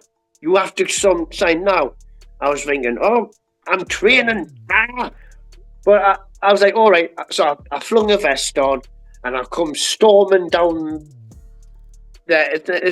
Our compound was like the next compound along from the jail. So it was only a short walk for us. It was right there. Yeah, compared to the previous prison next door, which was like a mile and a half from the jailers to the compound, from the compound to the kitchen. Yeah, the kitchen for here was just across the road kind of thing. So it's a smaller, compact, because you're all convicted. That's the remand prison. So if you don't get convicted, you get released, don't you? So that's always going to be overcrowded. And then as I was walking down, Paul, who is the tactical deployment officer, he's like, big parcel, and I could hear him. I was like, it wants to be something good in this parcel for you to get me disturbed on my workout. Basically. Because I haven't got nothing else. It's either read a book, do some dot to dot, or write some letters, or do some bit of training. I didn't have much to do. You're in prison. It's not a holiday camp. Unlike the prisons in the UK. And I walked into the jailer's office, and I was like, a couple of the other lads had parcels as well. And I looked at the jailer. I went, "Where's my parcel? There's none there." And my sister jumps up from behind his desk, and I just froze. And she's giving us a cuddle, and I can't move. I'm starstruck. And the fucking jailer's crying as well, man. So it just goes to show, they know we shouldn't be here. They're getting told to put us here. We shouldn't be here. They know that. The lawyer was the superintendent's a lawyer. We showed her the weapon certificates. We got them copied and brought in. She says, from my understanding, these weapons are legal. You shouldn't be here. Why are you here? Because that's how it is. Political porn. So, that's why. But you start to find out this as time goes by. You can't just be not so narrow-minded into thinking of one thing. You've got to think of the bigger picture, and the bigger picture ultimately was they're using us to get a better trade deal with the UK. And even they know we shouldn't be here because they've got common sense. She's an educated lady. She's a trained lawyer. She's looking at this thinking, well, these are certificates. And this is what the funny thing is, 35 weapons, but only 6 of those weapons were deemed illegal. The same weapons that were issued by the British Delegate Office, the BIS. So these weapons are British weapons, and there's 6 British. So do the maths. It doesn't take. It don't even make sense. It doesn't even make sense. Yeah. So why couldn't you say all 35 weapons were illegal? Why just the 6? Is it because there's 6 British and there's trade deals? Come on. Exactly.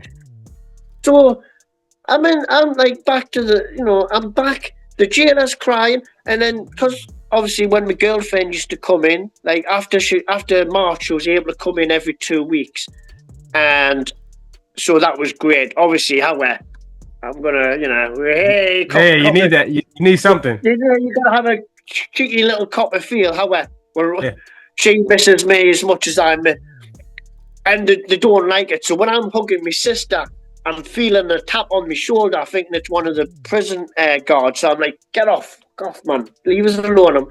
And the next minute, I get grabbed.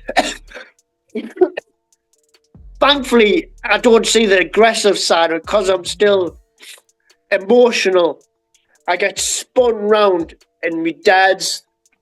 Oh, he came. My dad was hiding behind the door, so good job I didn't open the door like that. They were hiding the door. Paul was stood by the door, stopping me from barging in the door.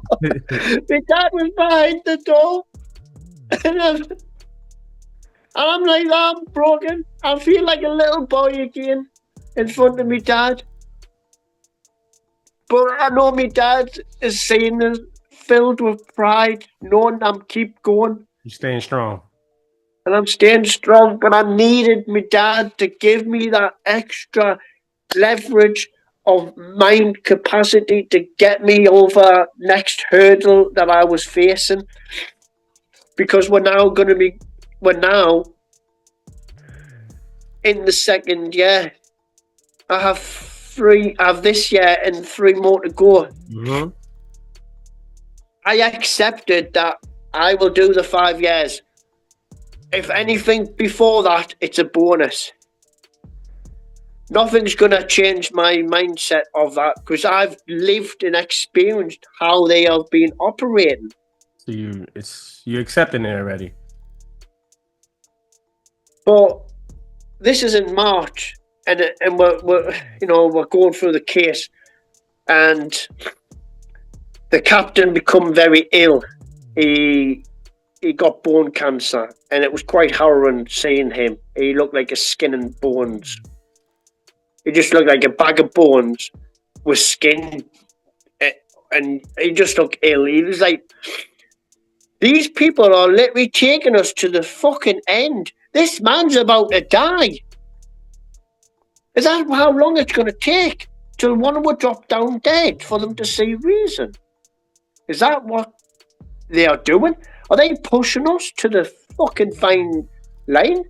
Are they pushing us to our sanity? Are they pushing us till we die? Because that's what it looks like. If he's got contracted bone cancer, what could be wrong with me? Mm-hmm. What could be wrong with... One of the historians had a fucking stomach ulcer. We'd never had proper medical checks. Ridiculous. No medical.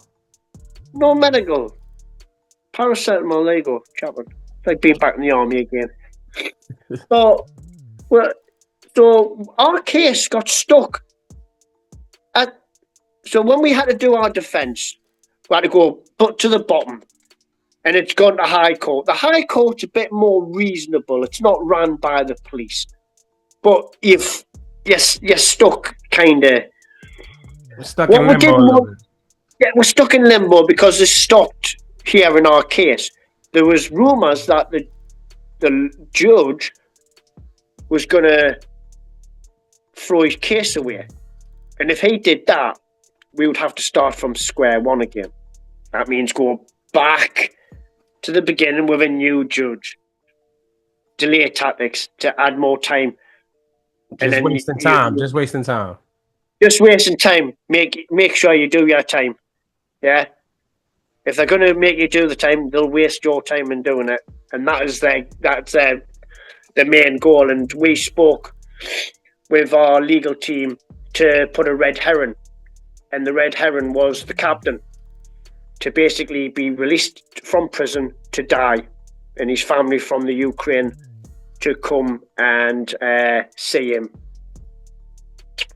while our case is in the High Court.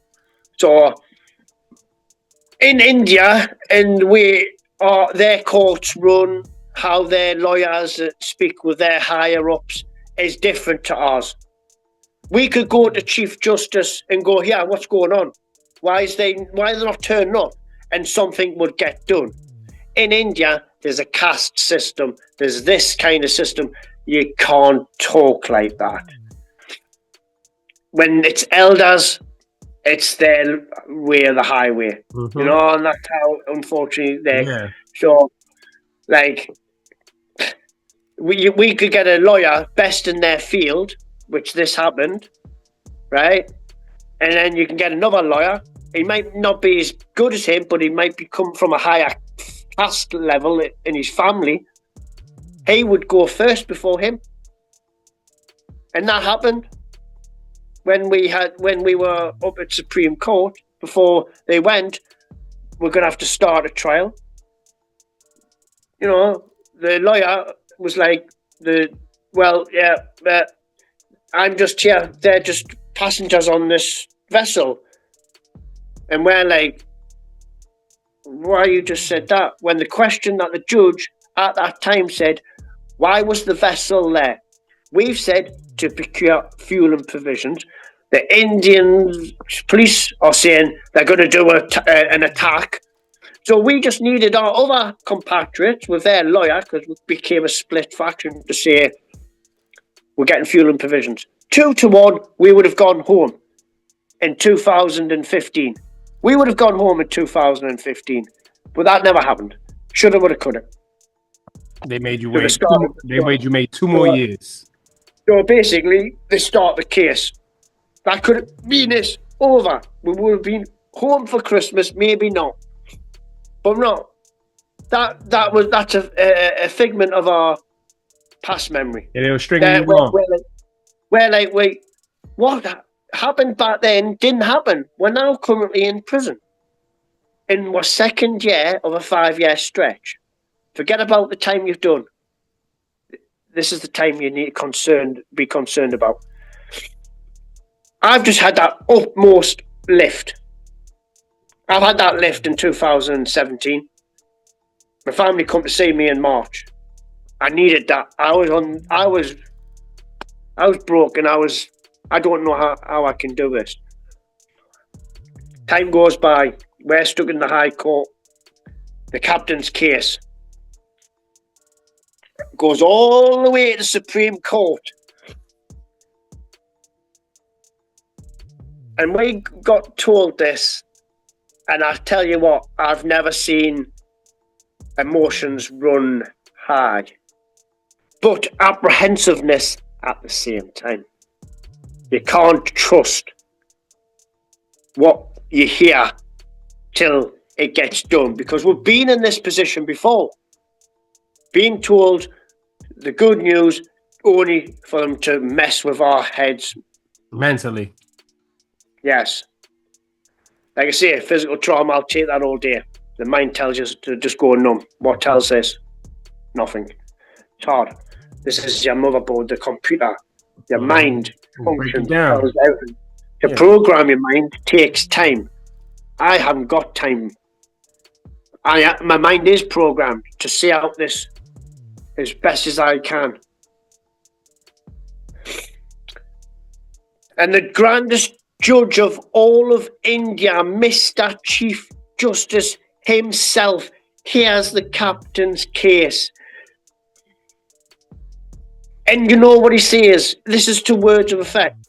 Why are these still in my country now? Whether our legal team went, well, if you look at the High Court, Your Honour, they are waiting. Because the judge went, I'm not making a decision. And then he was threatened that he would stand down, as I mentioned before. They would have to start it all again. But the Chief Justice of Tamil Nadu, she went, no, you will not. You will hear this case. I order you. So he was stuck in limbo, but they just needed the date. And the judge went, In 2 weeks, I want a decision on the men. Court date immediately. Thank Answer God. shit both.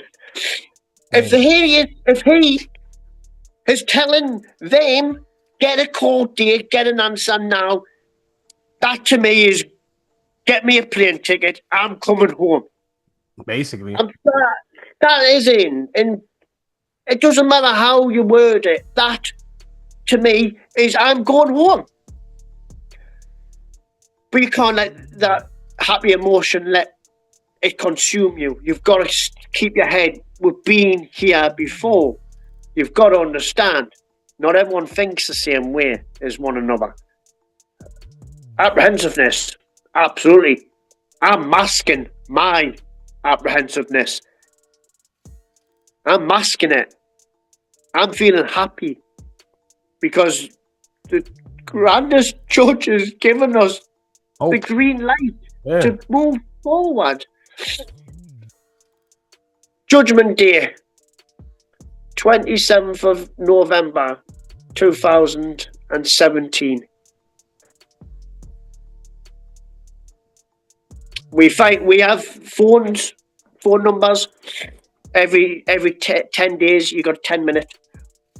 Mine was to ring me previous girlfriend, but we all got one to have the lawyer's number added onto all of our cards as well. So we rang our legal team, find out what is the procedures of today's court. They went, there's 40 cases, so I'm not too sure when yours is going to be heard. There's no list of what cases are going to be heard first.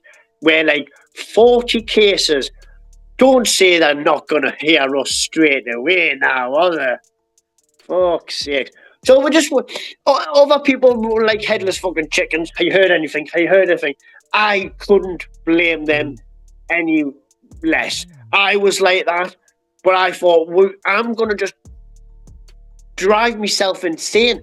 Let's just go for a walk. Let's do a bit of book reading, write a letter, do some dot to dot, going out. The other lads were going to go to the kitchen to make some food. They made the food. As they were coming back over, they got told to go down to the jailer's office. I'm busy training. And the barred windows of our cell, Paul came to the window and he was like, Dunny, which is my nickname. Case acquitted. And I was like, I told you. And I was like, my head's just going,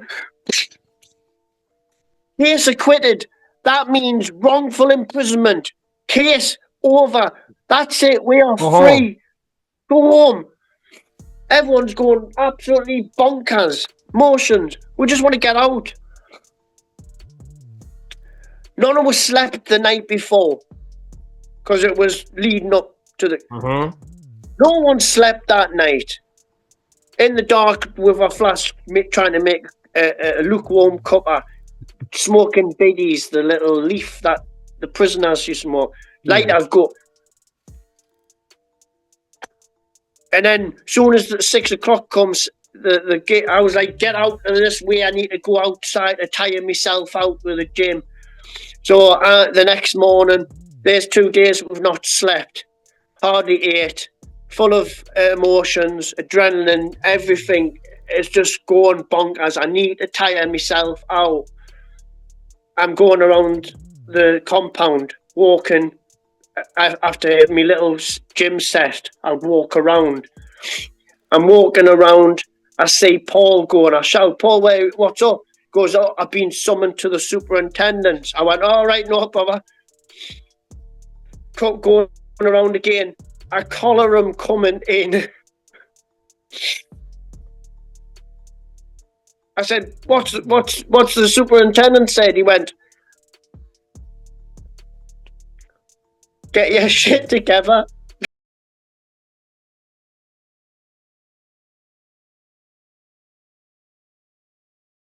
The day of getting told of the good news, we had another day in prison. Tensions were running high. We didn't know if we were going to be leaving or not. I did mention earlier that I was outside training. Paul, the tactical deployment officer, got summoned to the superintendent's.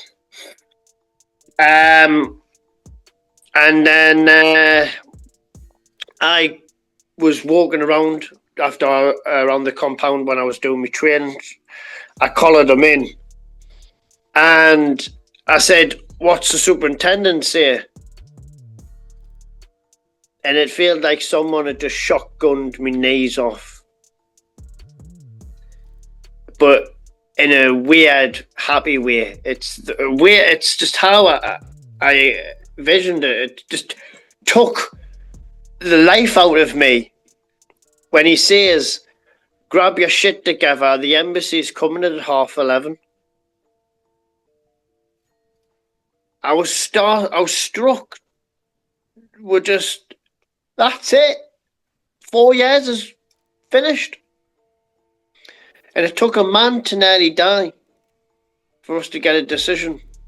They literally pushed us right to the wire of our own sanity. And I'll never forgive them for doing that. Not when I'm an innocent man. Not when we were all innocent. Wasted 4 years of your life. But we destroyed 4 years of my life for nothing. But it's made me who I am today. And you can't always think negatively. So we got out of prison.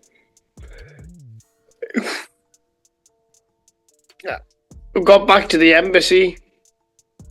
The only number I knew off by heart was my sister's mobile. I rang her. And because of the it was an international phone call where there's that little second or two delay. And I said, she was like, "Who's this?" Because it would have came up unknown. I said, "It's me. I'm out." And she went, "I'm on my way to the airport. I'm just coming to get you. I'm going to bring you home." I'm like, "Oh my God, here we go. Here we go. I'm in the embassy. My sister is on her way over."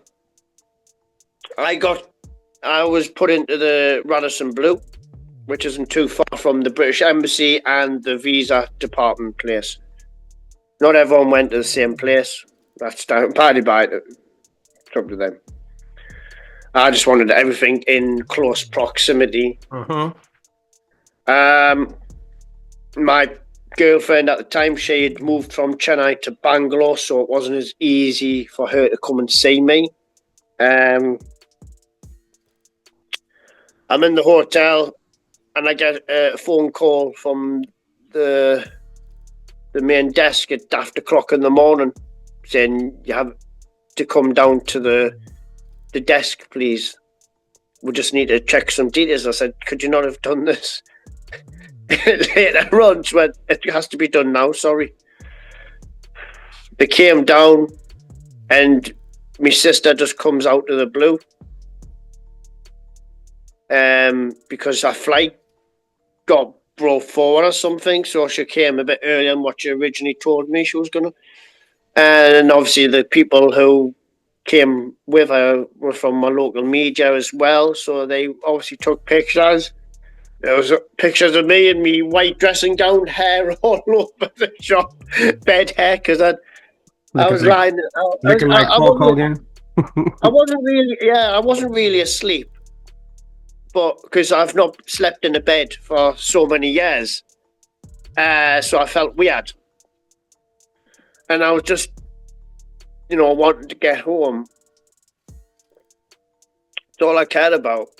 Didn't want to be in that country any second longer. You want to spend another second in there.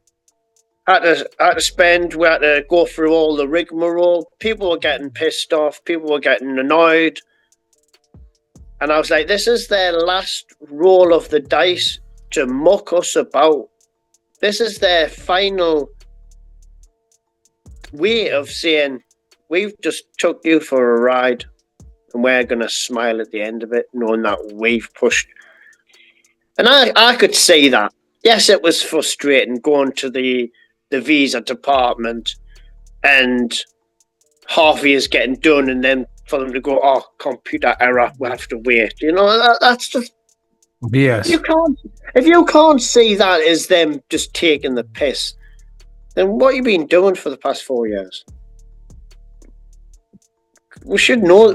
We know them off by heart now.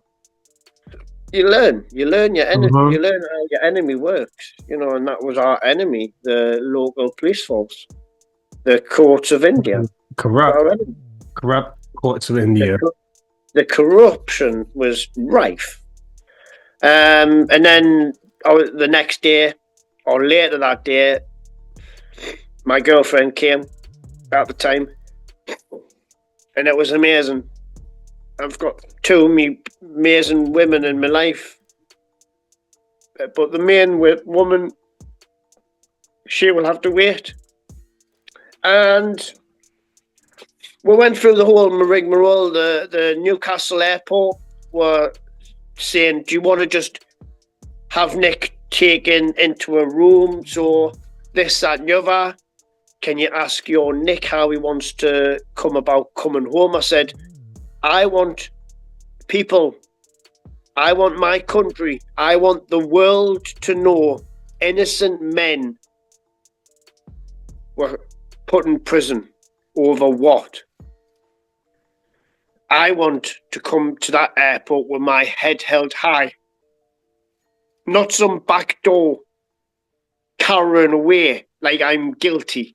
Uh-huh. I want to show people what it means for you to support us, to get us to reunite with our family. And there is the video on YouTube where you can see me coming home to my family. And it was a thought that I had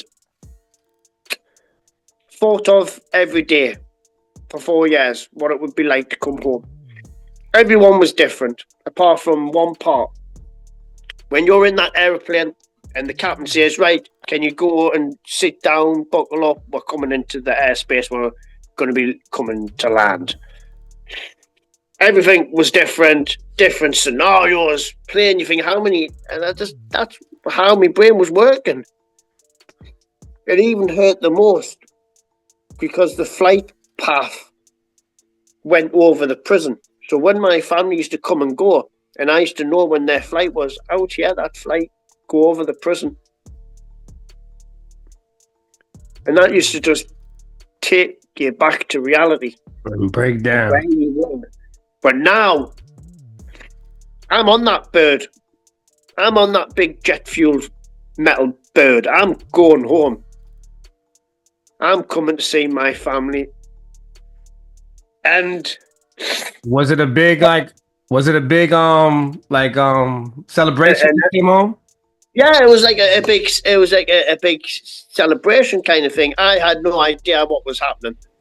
I had no idea what was in store. I just knew that I'd be coming back to the airport in full front. Oh, yeah, I knew the media would be there because they've been there from day one. And my family and probably a few friends. Nothing too hasty. Nothing, you know what I mean?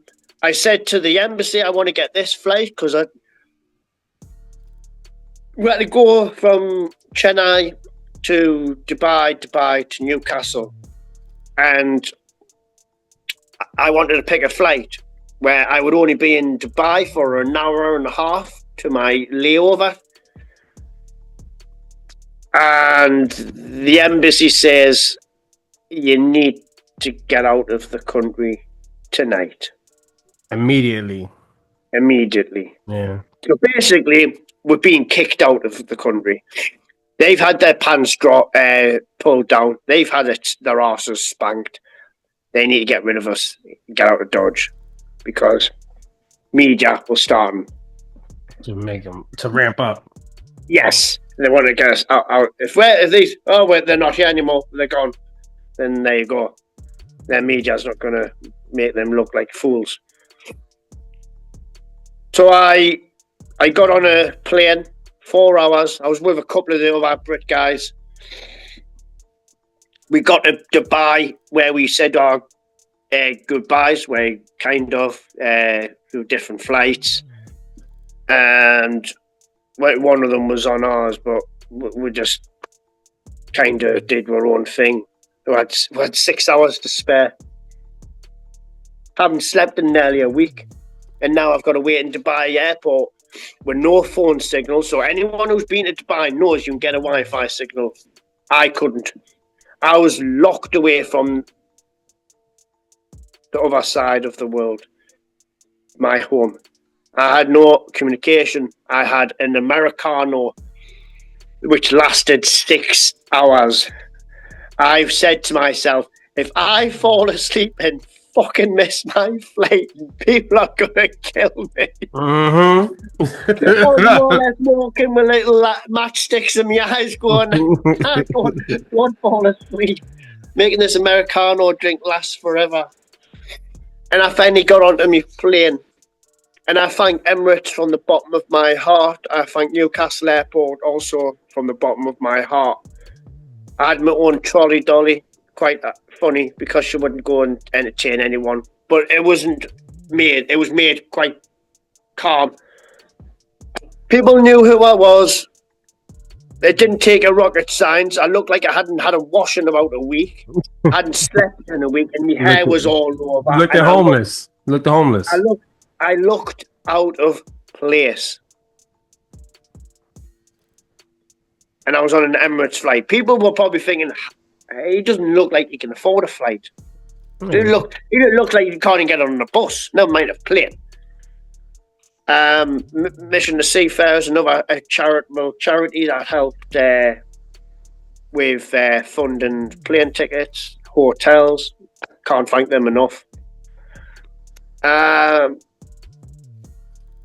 on this plane,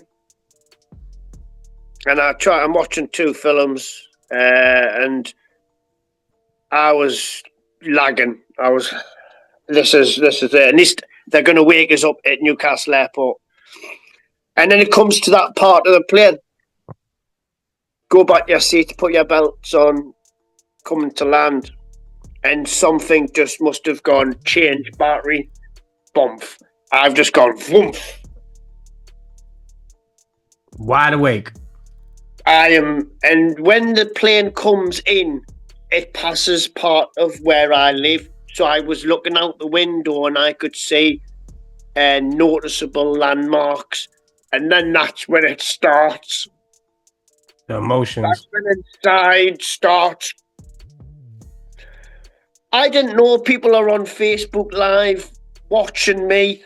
I didn't know people were in the hairdressers watching me. People stopped their daily lives to watch me come home in my local area, and I can't thank them enough. Their support got me home. Their support kept me alive. Mentally. Their support united me with my family. I couldn't have done it without their support. I will always say thank you to everyone's amazing support. We land, and I didn't know what's going on.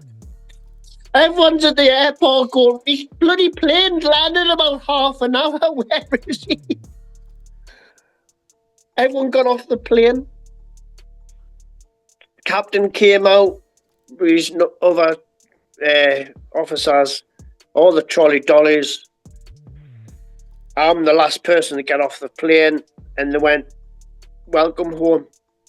And they shook me hand, and I got to the top of the stairs, ready to walk down, and I took a breath of the first clean, crisp December air, because it was December the 7th, the day we got home, 2017.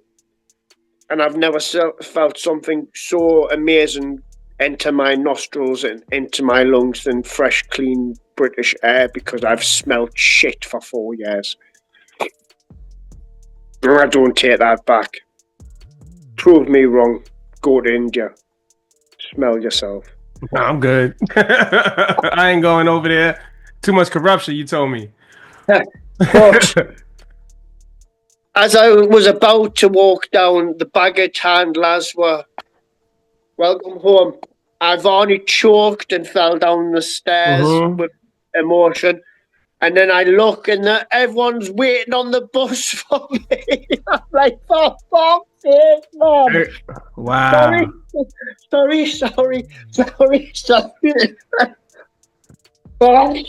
Honestly, I felt like a right dick. They went, "Don't worry, it's fine. Today's your day." No, like when I was on the plane and people left us alone, people looked at us. If you crossed eye with someone, they would go. No one disturbed me because they knew what it signified, and I respect everyone on that plane. You were amazing. And then we got the bus, and then because of all this health and safety bollocks, we literally on the bus went into the door. And I thought, what was the point of that? I could have just walked. Basically. Oh my God. And then I was picked up by the trolley. I was picked up by one of the Newcastle airport staff members. She took me to the carousel. My bag was waiting for me. The carousel for our plane hadn't started. They must have told the baggage handler, "Look for a purple, raggedly looking bag.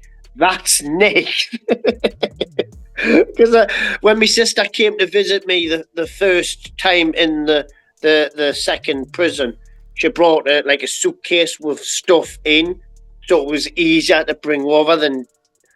So I kept that. So that was like covered in cobwebs and looked at like it's seen better days from being in the prison. And I can't thank them enough. just to think back, the carousel hadn't even started. My bag was there. We went past immigration and all that, and I didn't get stopped. And I was immediately thinking in my head, I could have brought loads of cigarettes home. They just let you through. I was bypassing everything, me. Bypassing.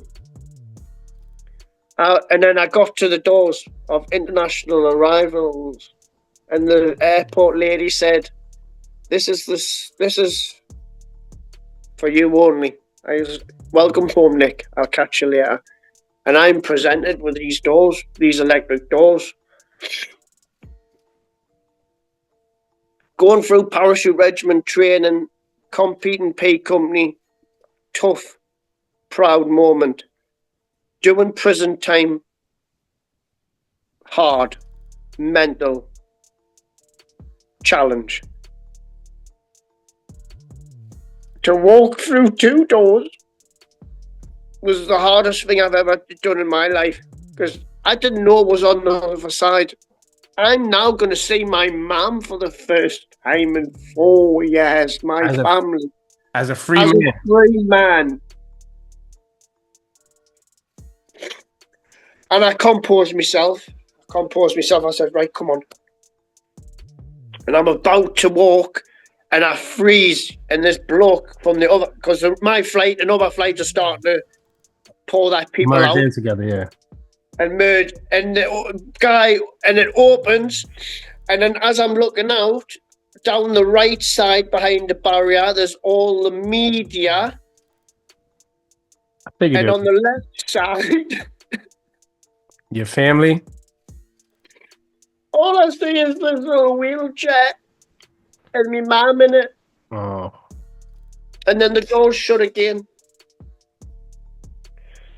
And then I know all my family and friends and just passerbyers, but all that was a blur, apart from one little lady. Your mom. And then I'm trying to make it a go again. Like, come on, let's go. How is this so hard? Till you've been in my shoes, you'll never understand the feeling. That's why when you see people when they meet at airports, and I get upset because I know what it feels to be away from your family for a lengthy time, regardless of what it is. Emotion is emotion. Mhm. And I went, and the door opened because someone, and then me dad's talking to my sister, and he clocks us. He goes, he's there, he's there, and it was like a magnet. Me and my sister collide, and that's it. You see how I put my arms around her little shoulders. How I didn't snap her in two, I don't know. She's only, my sister's only dinky, you see. But if you watch the video, you'll see, you'll understand what it's like. You could hear a pin drop.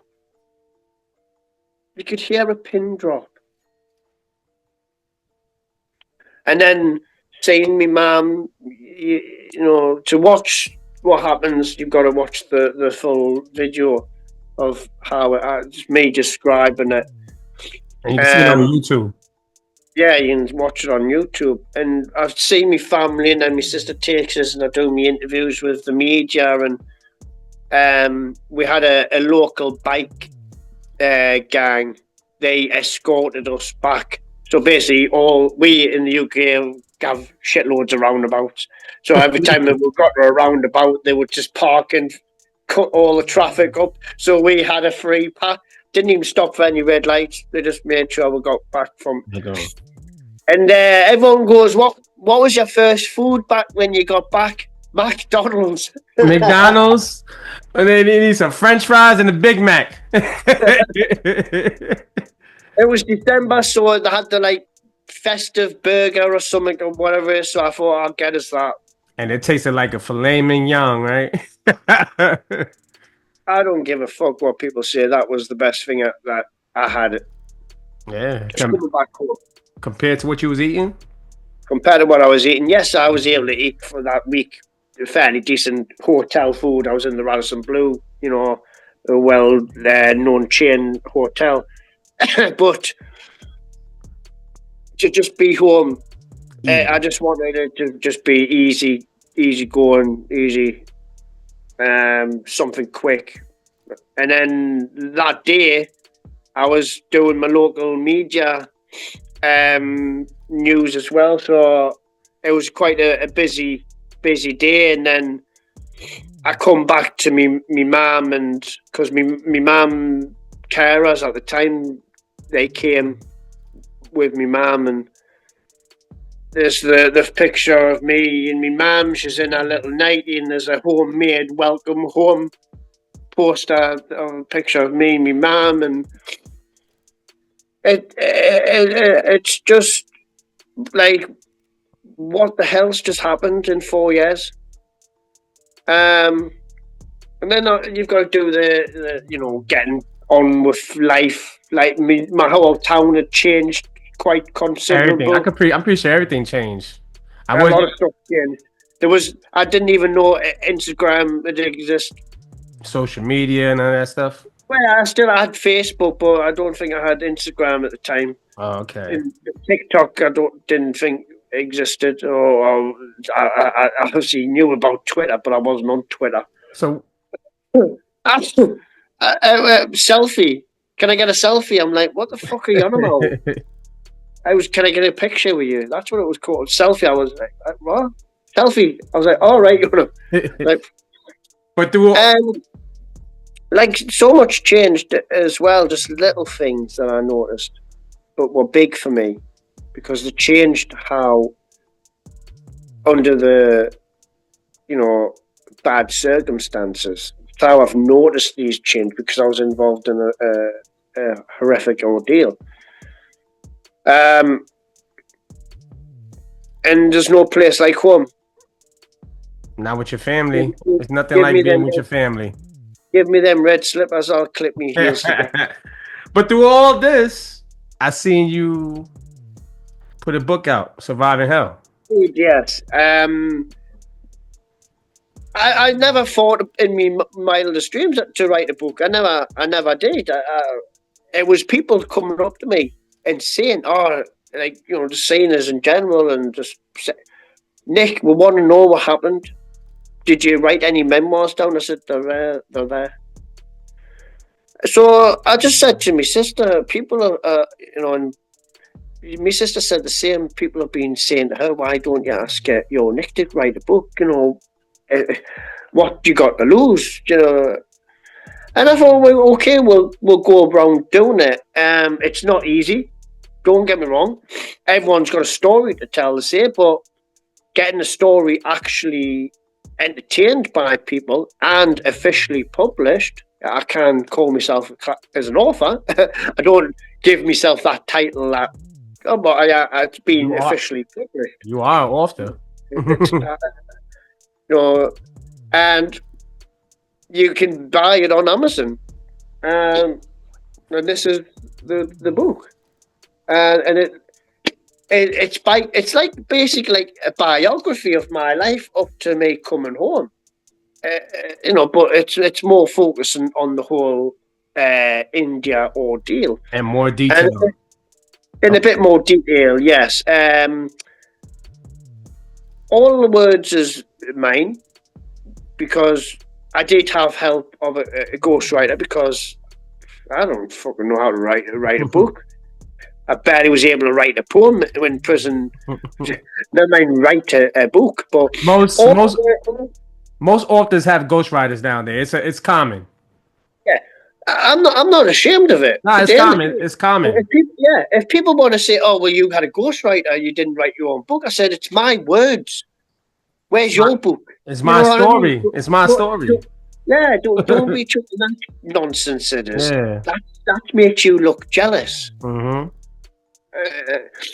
And it's got someone else's chapters in as well, so it breaks it up a bit. So it's not just you're listening to me, but from people who have read my book, whether they know me or not, they say it's an emotional roller coaster ride. Your emotions will be triggered, but most importantly, and this is from people who know me, I know what you sound like, Nick. So when I've been reading your book, I'm hearing your voice, and it makes it more real.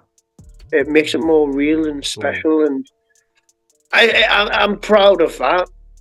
I wish I was given more. I was only given 80,000 words. If I was given 100,000, I could have put more in depth. I did have some chapters taken out from my military career because of the unit I was in, and I'm still under the secrecy act kind of thing, so I can't really say certain stuff. Not that I really said much, anyways, but just in case, yeah. It would open questions, and questions don't need to be asked at this moment in time when I was doing. But the book, like I say, the book is a 100% truthful adaptation of what went down. And no one can turn around and say, "You're lying in that book, Nick," because I would have had 22 of our people who I was with tell me that. Man, they might not agree with. Some people might like it that I don't care. I was presented with this opportunity and I've gone with it. Well, I think everybody, after hearing your story, I think a lot of people will be interested in reading your book. Just the downside about it is it got released just as we went into lockdown from COVID. So it was a bit of annoying. I lost a lot of TV time, radio time, and trying to pick up a bit of that later down the line, it didn't have its full effect because people were still in COVID times. And then that's why I do these podcasts, and even to this day, and it's a few years since it happened and ended kind of thing. In 2025 now, came home December 2017. But you more or less, you still a major part of your life. This has changed me dramatically. I've gone through my mental health period. I've tried to end my life. I've recovered. I've fell down. It's made me who I am, and I'm proud. I won't change anything And apart from hopefully your book could help somebody too going through something like that too, because it showed how strong you was during that situation. So I hopefully, actually I actually had a guy message me on Instagram, or it was a comment on YouTube or something, saying I'm doing like a maritime course, and I've chose yours, like to do some, writing up on a maritime incident, kind of thing. It was a maritime incident, regardless of what you say. And he's used mine for his grades. And he says, Nick, I want to say thank you for helping me out. I've taken something that was negative to you and turned it into a positive. And I said, in every negative, there's a positive. Well done. absolutely. What do you want us to say? Oh, you can't. Oh, I'm on public display. If people want to use something of mine and they want more information, please inbox me. I'll give you any information you want, as long as it's not going to paint me in a bad light. Because if you do that, I'll hunt you down and find you. You know he would too. But no, the book, it's like a little biography. It's something that I'm proud of. I never thought I would ever be in the position in my life to ever think about contemplating writing a book. Never mind writing a book itself and having it published officially to where you can buy on Amazon, like I said. But I do these podcasts because so many people say to me, your story hasn't really been told because of the political nature of it. Mm-hmm. And I totally understand. And it's nice when people say, "Oh, it could be a movie one day or like a two-part documentary." I was actually, because I interviewed somebody from the show Locked Up Abroad. Yes, You should pitch your story to them. they won't. They because won't. I'm innocent. They knocked me back because I'm innocent. So anyone you hear on there, they might say, "Oh, I'm innocent." No, you're not. Oh, No, okay. you're not. Yeah. Okay. Also, Because I would have been. They would have. you tried Yeah, that. I spot them more or less straight away. They got in contact with me, and then they wanted a bit more information, and they went, "Oh no." And then that's when I just knew about it. Is you clearly, and then I started watching because I did before even this happened to me. I used to watch up Banged Up Brits Abroad, Locked Up Yeah, me too. Abroad.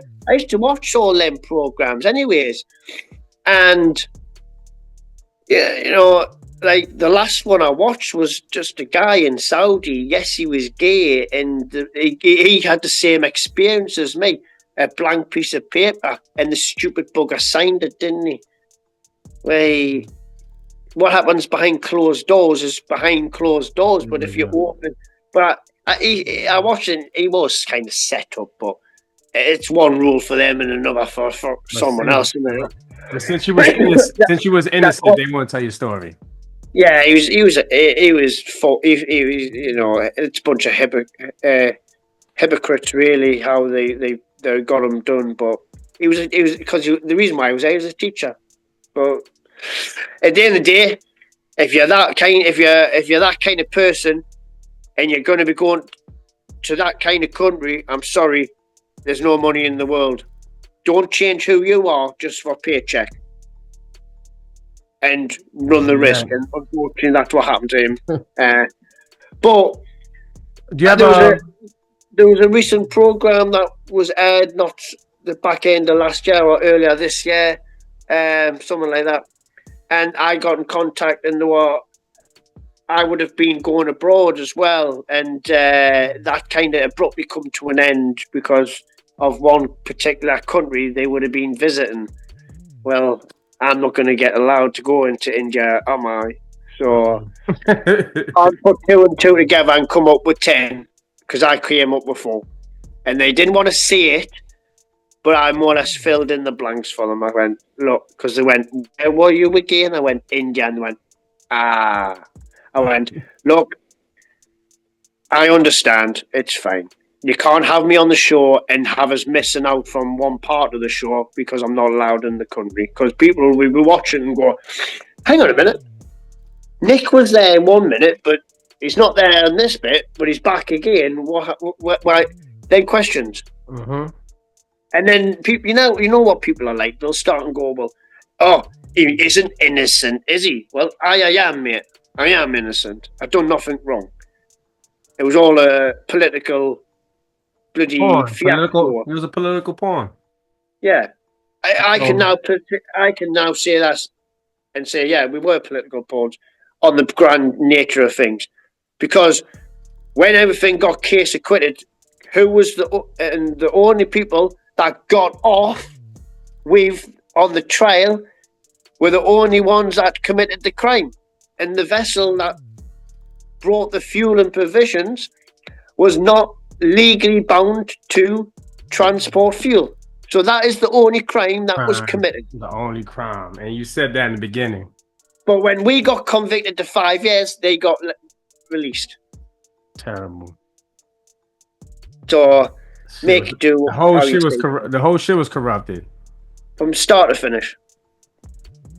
Damn. Start to finish. And it was just... Well, I look back now and I think it just is amazing how life can just change in a blink of an eye.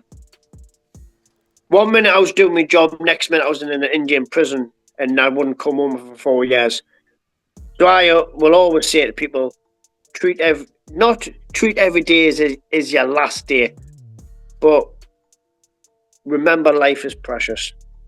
And enjoy every moment of it. Enjoy as best as you can.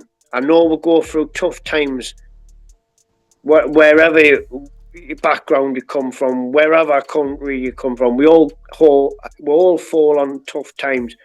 But what makes us is a person, a human, is our ability to get back up on our feet. Yes, it may take harder one day after the other, but you never give up. You never stop believing in hope.